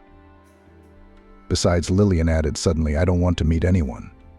I already have all the people in my life that I want to socialize with. She blushed. Nicholas suddenly felt his heart hammering hard. Did I understand you? He said, hiding a smile. He decided that it would only be a short time before he would ask her to go out with him. Then he suddenly noticed that Lillian was pregnant. Lillian tried to hide her growing belly as much as she could. She was thin, so it wasn't easy. She decided to expand her work uniform as much as possible. Then she started to wear a white robe on top, but she began to think that the clinic staff suspected something. Especially the girls noticed such things. No one asked her directly. But Lillian realized that the day would come when even Nicholas would guess her situation. And she had no idea what she would say to him. Why are you so sad today? Henry asked her as he picked her up after work to take her to the doctor. It's just been a rough day, Lillian said. Henry thought for a moment. Do you mind if I give you a friendly hug? He asked. Can I do that? Yes, Lillian said. He walked over to her, then hugged her gently. Lillian sighed and hugged him back. Thank you, she said. It really did feel better. Henry smiled. I'm very glad. Now I'll help you into the car and we'll go. We can't be late. They drove off. Lillian didn't know that Nicholas had seen the scene from the study window. Except that, without knowing the context, he took it very differently.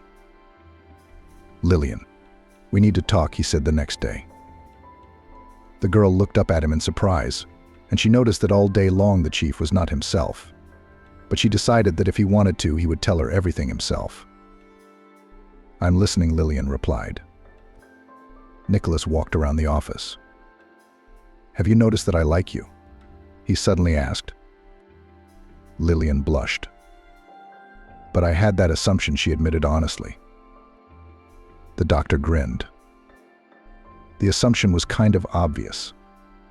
And I didn't think you were disgusted with me either. She was embarrassed. You're a wonderful boss, she said quietly, and a great friend. I'm really glad I met you. You are. And when I asked you if you were seeing someone else, you said you weren't. That's true, Lillian replied. The warden nodded. Then how can you explain your pregnancy? I didn't want to believe it until the last minute. The whole clinic has been talking about it for 2 weeks. Lillian froze. She wanted to tell the truth. But she couldn't. She couldn't let down the couple who had entrusted her with their secret. I don't want to talk about it, she said in a trembling voice. That's it, said Nicholas. Good. It's clear to me. He left the office, slamming the door. Lillian cried. The next morning, Lillian went not to the office, but to her boss. There she wrote an application for maternity leave, and after that she went to the train station to buy a ticket for the bus to the village. She was lucky because there she met a fellow villager who was also going home. When Melissa saw her pregnant granddaughter, it was as if she wasn't even surprised. Lillian was afraid her grandmother would yell at her, bringing to mind her mother, who had gotten Lillian pregnant when she was also very young. But grandmother only asked one thing. Do you want to tell me what happened? Sorry, Grandma, Lillian sighed. I can't yet. Good, know that I'm always on your side. You can stay here as long as you want. Thank you, Grandma. I promise after this baby comes out, I'll be able to tell you everything. Okay, sweetheart, I hope you realize you're going to have a hard time in the village. They don't like us enough, and now you're the only one they're going to talk about. I'm prepared for that. Did you teach me to be strong? Grandma smiled. You've always been strong, my girl. Daughter, sweetheart, why did you scare us so much? Tara exclaimed the next time they were on the phone. What's wrong? Tara asked. I'm fine, Lillian replied. I just had to leave work earlier than I had planned. I'm going to live in the village with my grandmother until the birth. Don't worry, I feel fine. I'm taking my vitamins. If it's an emergency, they'll take me straight to the hospital. It's only an hour by car. Shouldn't you move into our house? Maybe? Tara asked. Lillian smiled. You said yourself that you have to keep everything secret, and it would be suspicious if an unknown pregnant girl lived with you for a few months and then disappeared, and you had a child. Tara sighed. Yes, you're right. Then we can get you whatever apartment you want in the city. No, Lillian said firmly. I'll stay in the village with my grandmother. I feel fine. It's only an hour's drive from the city. I'll get all the tests I need. But a week before the birth, Henry will come and take you to the clinic. I won't take no for an answer. Lillian smiled again. That's fine with me. And if you need anything, call him and me any time of the day or night. Okay, Tara replied. We'll be in touch anyway. I'll be waiting for your calls with a status report. That's a wonderful idea, sunshine. Despite the fact that Lillian was telling her grandmother as if she didn't care at all, the girl was having a hard time. Most of her fellow villagers were whispering behind her back. Quietly or loudly, they were discussing her. And besides them, there were those who almost openly threw it in Lillian's face. For example, her former classmate. What's up, Zivanareva? What's up, Zivanareva? Samantha said. I walked around the whole school with my head held high and pretended that we were all lowlifes, and you were blue bloods. Samantha had hated Lillian all 11 years, but she had only been afraid of the formidable Melissa and dared not bully her classmate. And now Samantha herself had already given birth to Aunt Carolyn's son, who had once been in love with Lillian by the alcoholic Ryan. Samantha thought she had a chance to get even with her rival. I don't think so, Lillian said calmly. You've been out on the town with no one to blame. Who's the father? Continued her classmate. You don't know. Lillian didn't answer. Of course she pretended it didn't hurt her. But in fact it was so painful to listen to all the dirty gossip and whispering.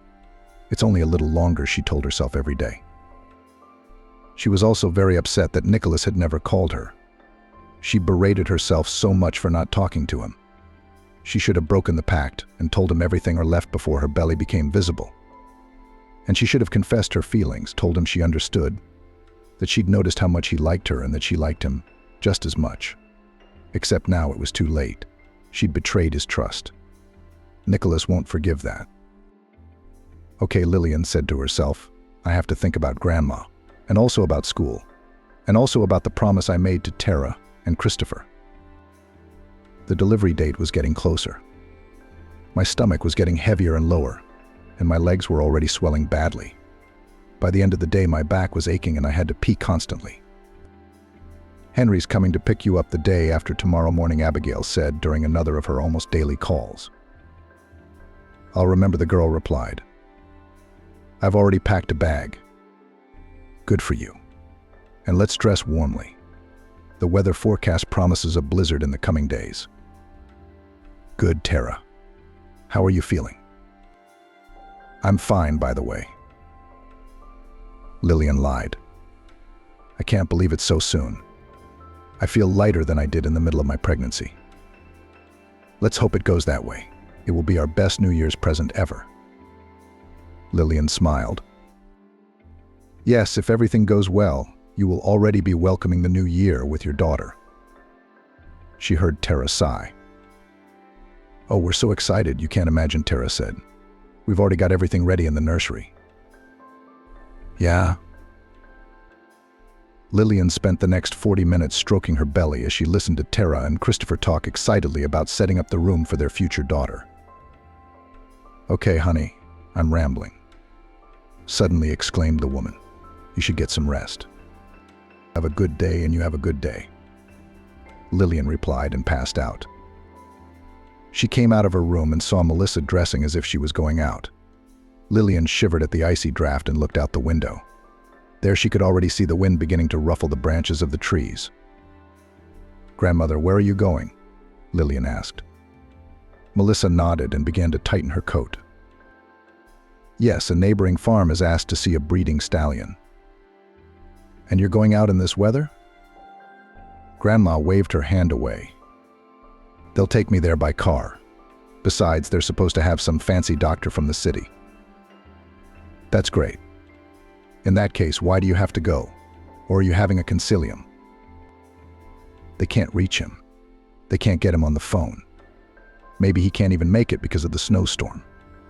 Then it will be necessary to at least examine the animal and give him a couple of supportive treatments so that the stallion will last until the morning," Grandmother said firmly. "Lillian, you're not going anywhere in this weather." "I am." Melissa snorted. "Yeah, you're about to give birth." Lillian resolutely started to get dressed. "It won't be soon. I feel fine." "Lillian, Grandma. Who said it was quick and easy? You're such a stubborn girl, just like you." Melissa laughed. "Okay, but be careful." "Don't worry, Grandma." The blizzard was getting worse. "Are we going to be okay?" Lillian asked the son of the owner of the company who was driving her. "Yes, we still have about 20 minutes to go," he replied. "You'll forgive us for disturbing you in this weather, but the stallion is our everything. My father invested so much money in him, we had to take out a loan. If he dies, we'll go bankrupt. And our company employs so many people in the surrounding villages." Grandma Melissa told me. "Since you built the farm, many of my neighbors have jobs." "It was always my father's dream," he said simply. "He put everything he had into this farm." Lillian nodded. "I promise I'll do everything I can for your stallion." After the examination, it was clear that the stallion would live. Lillian told the owners, who breathed a sigh of relief. "I know you have a city specialist, an experienced veterinarian, coming to see you," she said. "We don't know yet," sighed the farm owner. "We can't reach him because of the snowstorm." "Okay," Lillian said. "I'm going to give him a couple of shots and record the treatment. If your doctor doesn't come, follow it." When she had finished with the stallion and was about to ask for a ride home, the farm owner said, "Oh, just arrived. The doctor can have a word. I don't remember what you said or what shots you gave." "No problem," Lillian said. She waited for the town doctor to get out of the car and come to the stables. "Where's our breeding patient?" She heard a familiar voice. Lillian's heart raced. What was this stupid game of fate? Lillian. Nicholas seemed as surprised as she was. "What are you doing here?" he asked coldly. "I was examining the stallion," Lillian replied. "I forgot you lived nearby." Nicholas sighed. "Is that the local doctor they told me about?" "All right, you'll tell me all about him," he said. "It will be quicker that way. I don't want to be outside too long, it's already blizzarding." Nicholas hated to admit it to himself, but he was glad to see Lillian suddenly. How he'd missed her. Yes, he was angry that she hadn't told him about her relationship and pregnancy, but how much he missed her. And now he looked at her so familiar face, eyes, lips, and couldn't tear himself away. He wanted to spend just a few minutes with her, to hear her voice, to look into her big blue eyes. What he asked, because he'd been thinking and hadn't heard what Lillian had said. I said, "Did you examine the stallion too?" Lillian repeated to her husband. Nicholas blinked confusedly. "Of course. I trust you completely, though," he added, "when it comes to work, of course." Lillian flared up but didn't answer. After examining and telling Lillian, Nicholas said, I absolutely agree with your diagnosis and the treatment prescribed. You will make a fine veterinarian. Lillian lowered her eyes. Thank you. Nicholas suddenly thought how much he didn't feel like going home right now. How's the baby? He asked, nodding at Lillian's belly. It's fine, Lillian replied. The tentative delivery date is a little over a week away. Already. Yeah, you live here with your grandmother, Nicholas finished quickly for her. We live with her, Lillian nodded. Nicholas nodded. Would you like a ride home? He asked. I don't want Brandon to have to drive back in this weather. I'm on my way anyway. You'll have to make a detour, Lillian said. It's no problem for me. If Melissa doesn't mind, I'll have a cup of tea at your place. Lillian smiled. Thank you, Nicholas. That's a good idea. As they drove, Nicholas was filled with questions. Why had she come to the village? Where was the child's father? Who was he? He was so thoughtful that he didn't even immediately notice the change in Lillian's expression. What happened? He asked. My stomach hurts, she said. It's very tight. Well said, Nicholas. How long has it been? It started when I was examining Charlotte. I didn't notice it at first. It's been happening a lot lately, but it usually goes away in a few minutes. Now it's just getting worse. Nicholas gripped the steering wheel with his fingers. We have to go to the hospital, he said firmly. How far to the nearest one? About an hour, Lillian said. But you don't have to do that. He waved her off. Come on. It's a blizzard. There's no telling how long the ambulance will take to get to your village. I'll drive you myself. Thank you, Nicholas, Lillian said. He shrugged. It's not hard for me to do that for you. Of course, he had to pretend that everything was under control, that he wasn't afraid. But in truth, Nicholas had never been so afraid. The wind was picking up, visibility was only a few meters.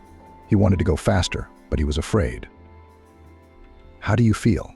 He asked cheerfully. Normal, Lillian replied weakly. But with his side vision, he could see drops of sweat on her temples. He could hear her breathing hard, feel her teeth clenching in pain. We'll be there soon, Nicholas said cheerfully, gripping the steering wheel harder. Suddenly the car hummed strangely, and then there was a sound like a gunshot. The car jumped and began to slow down. Nicholas barely had time to turn the steering wheel before they were swept off the road. Damn it, he shouted. What happened? Lillian asked weakly. Don't worry, I'll find out, Nicholas said cheerfully. In fact, he was lying. Nicholas didn't know anything about cars. He went out rather to cool down, to breathe fresh frosty air and to understand what could be done. Opened the hood. If there was something wrong, Nicholas didn't realize it. Shit, he swore again as he closed the hood. The cable.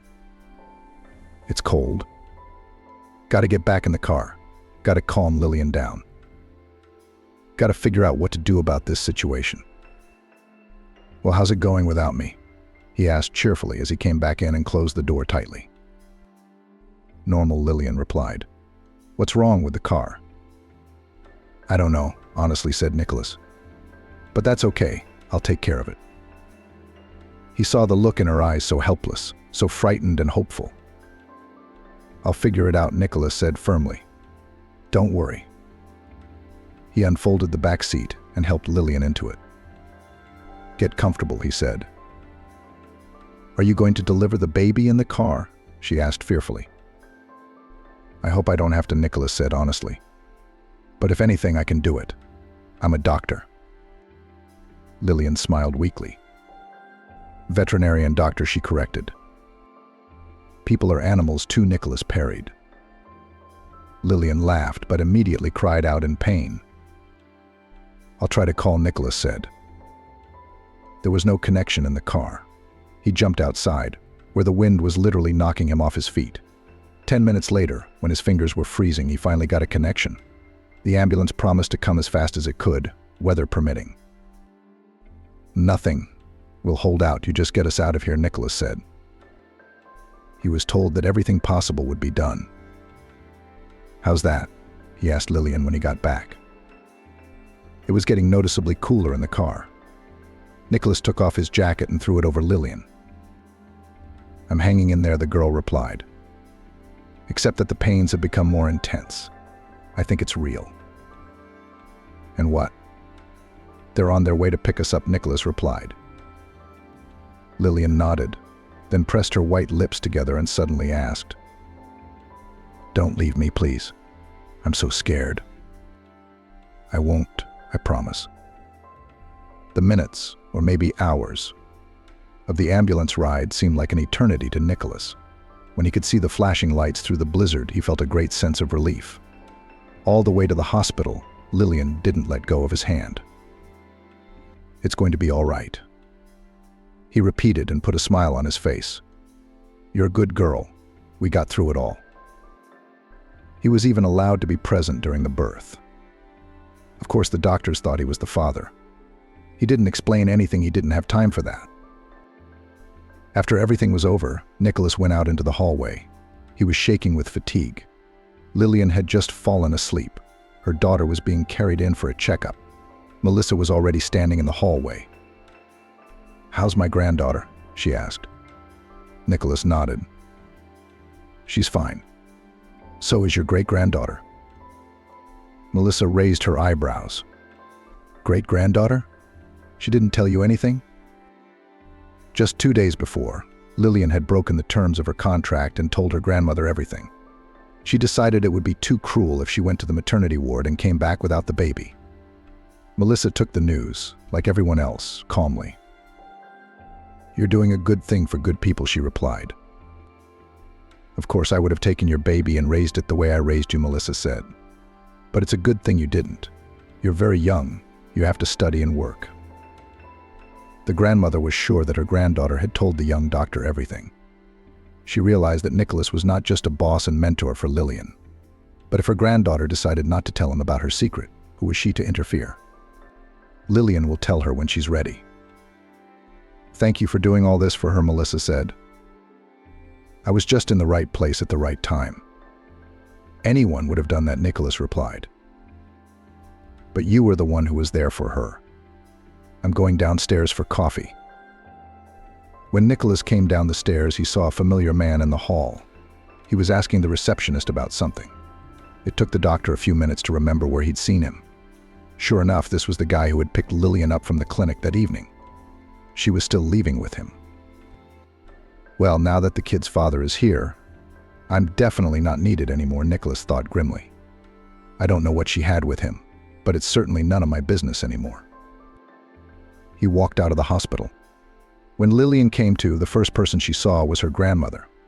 She was sitting beside her bed, holding her granddaughter's hand. Then Lillian saw Henry, Christopher, and Thera. The last one was holding a small package. "How are you feeling?"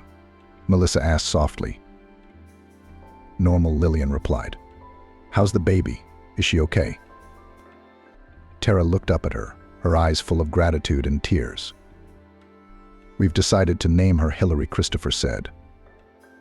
Lillian smiled. "It's a very pretty name."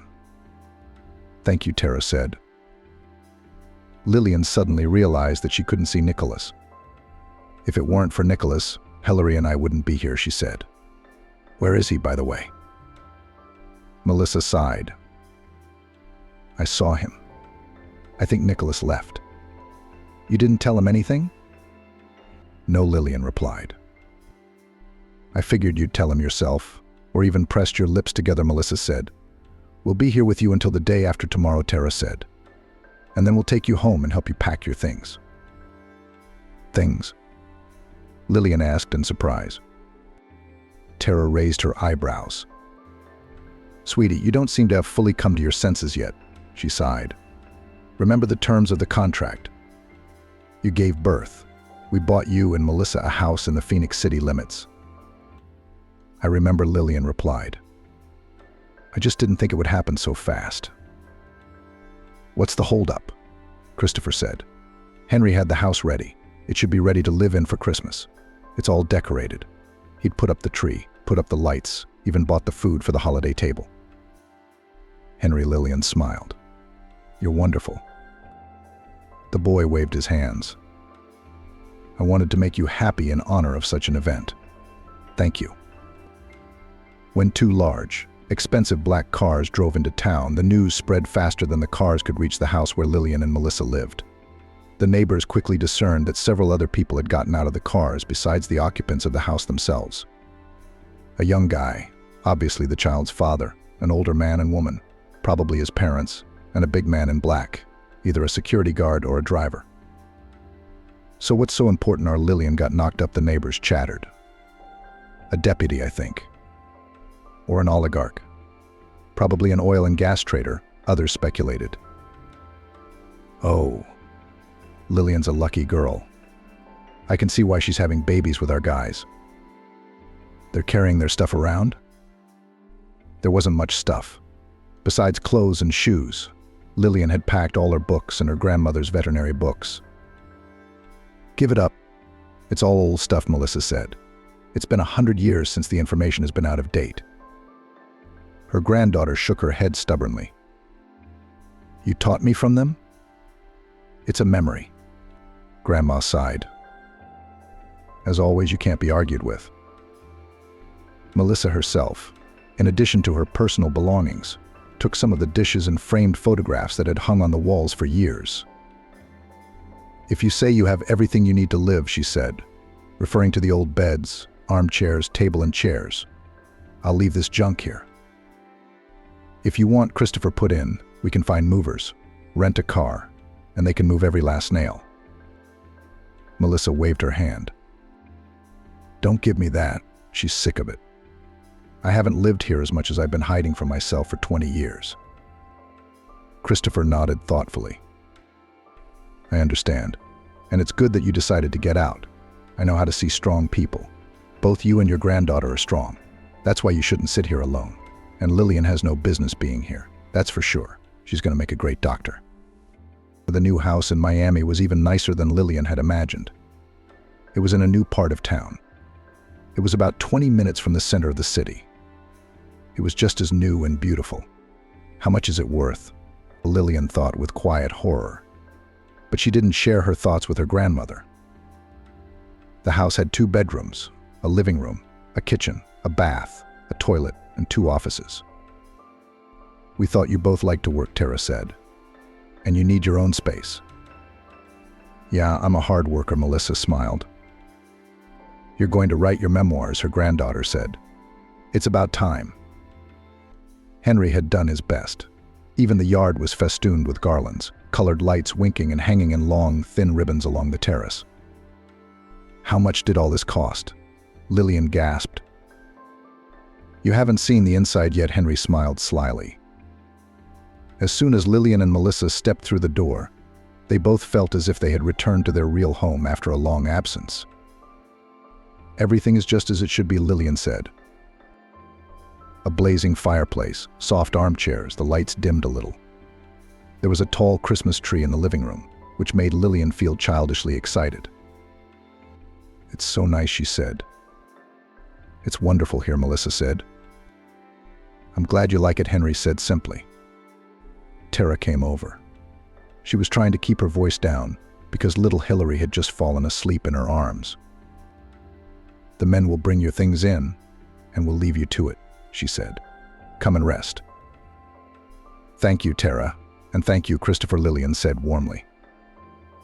"Thank you, daughter," Christopher said. "And we invite you to celebrate the new year with us," Tara said. Lillian and her grandmother looked at each other.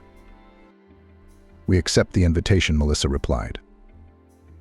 The New Year's Eve celebration left Lillian with ambivalent feelings.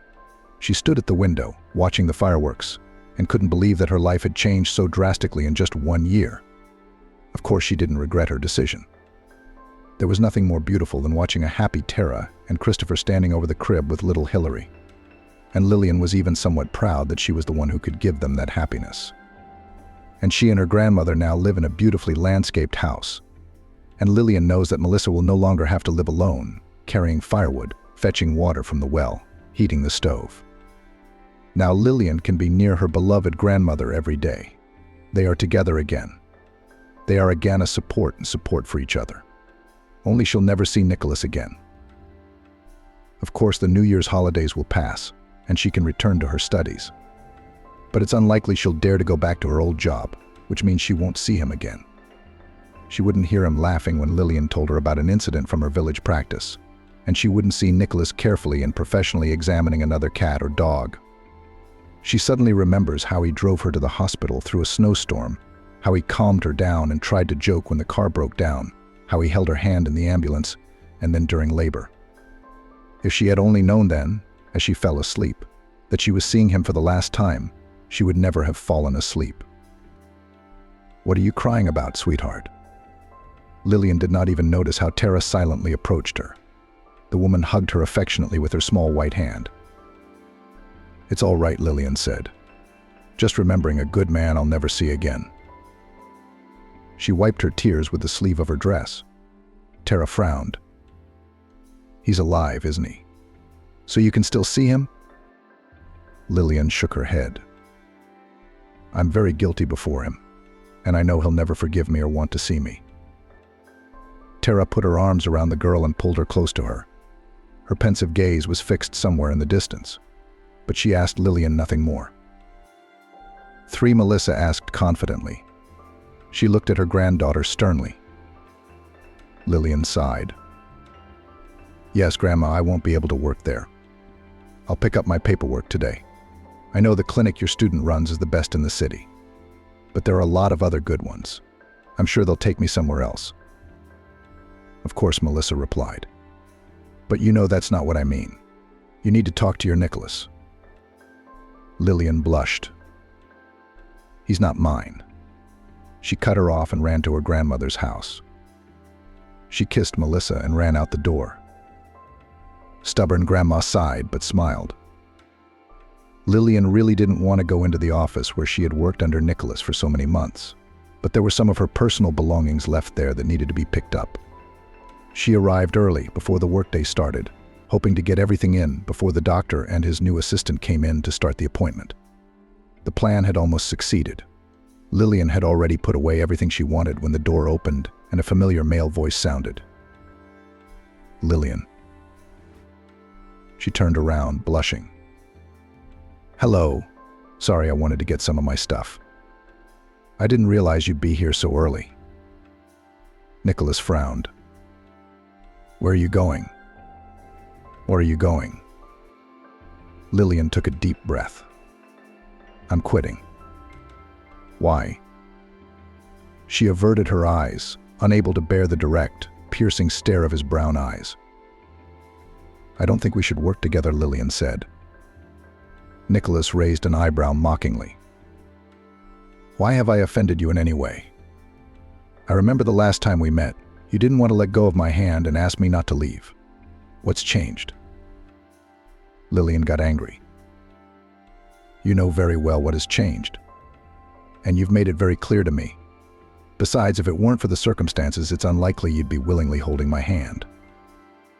She shook the bag of belongings decisively and took a few steps towards the exit. "It's been a pleasure working with you," Lillian said quickly and abruptly, as if afraid to change her mind. "Now, if you'll excuse me, I have to go." Nicholas smiled.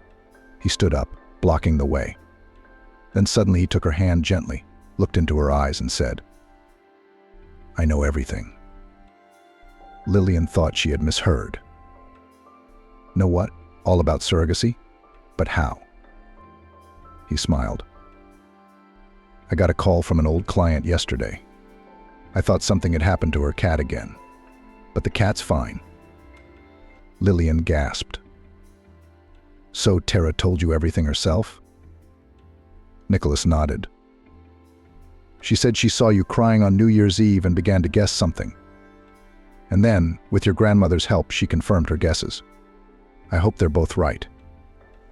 And the reason you're crying is really because of me." Lillian laughed. Whatever the situation, Nicholas always knew how to make her laugh. "Are they wrong?" he asked worriedly. "What about the mystery?" Lillian asked, ignoring his question. They didn't want anyone to know about it, did they?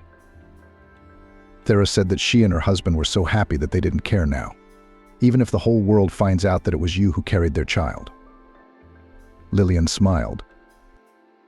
You didn't answer the question, Nicholas added. Surely you can guess that I like you? Lillian replied. And after you didn't run away from my labor and fainted, I decided to run away right after it. Lillian laughed.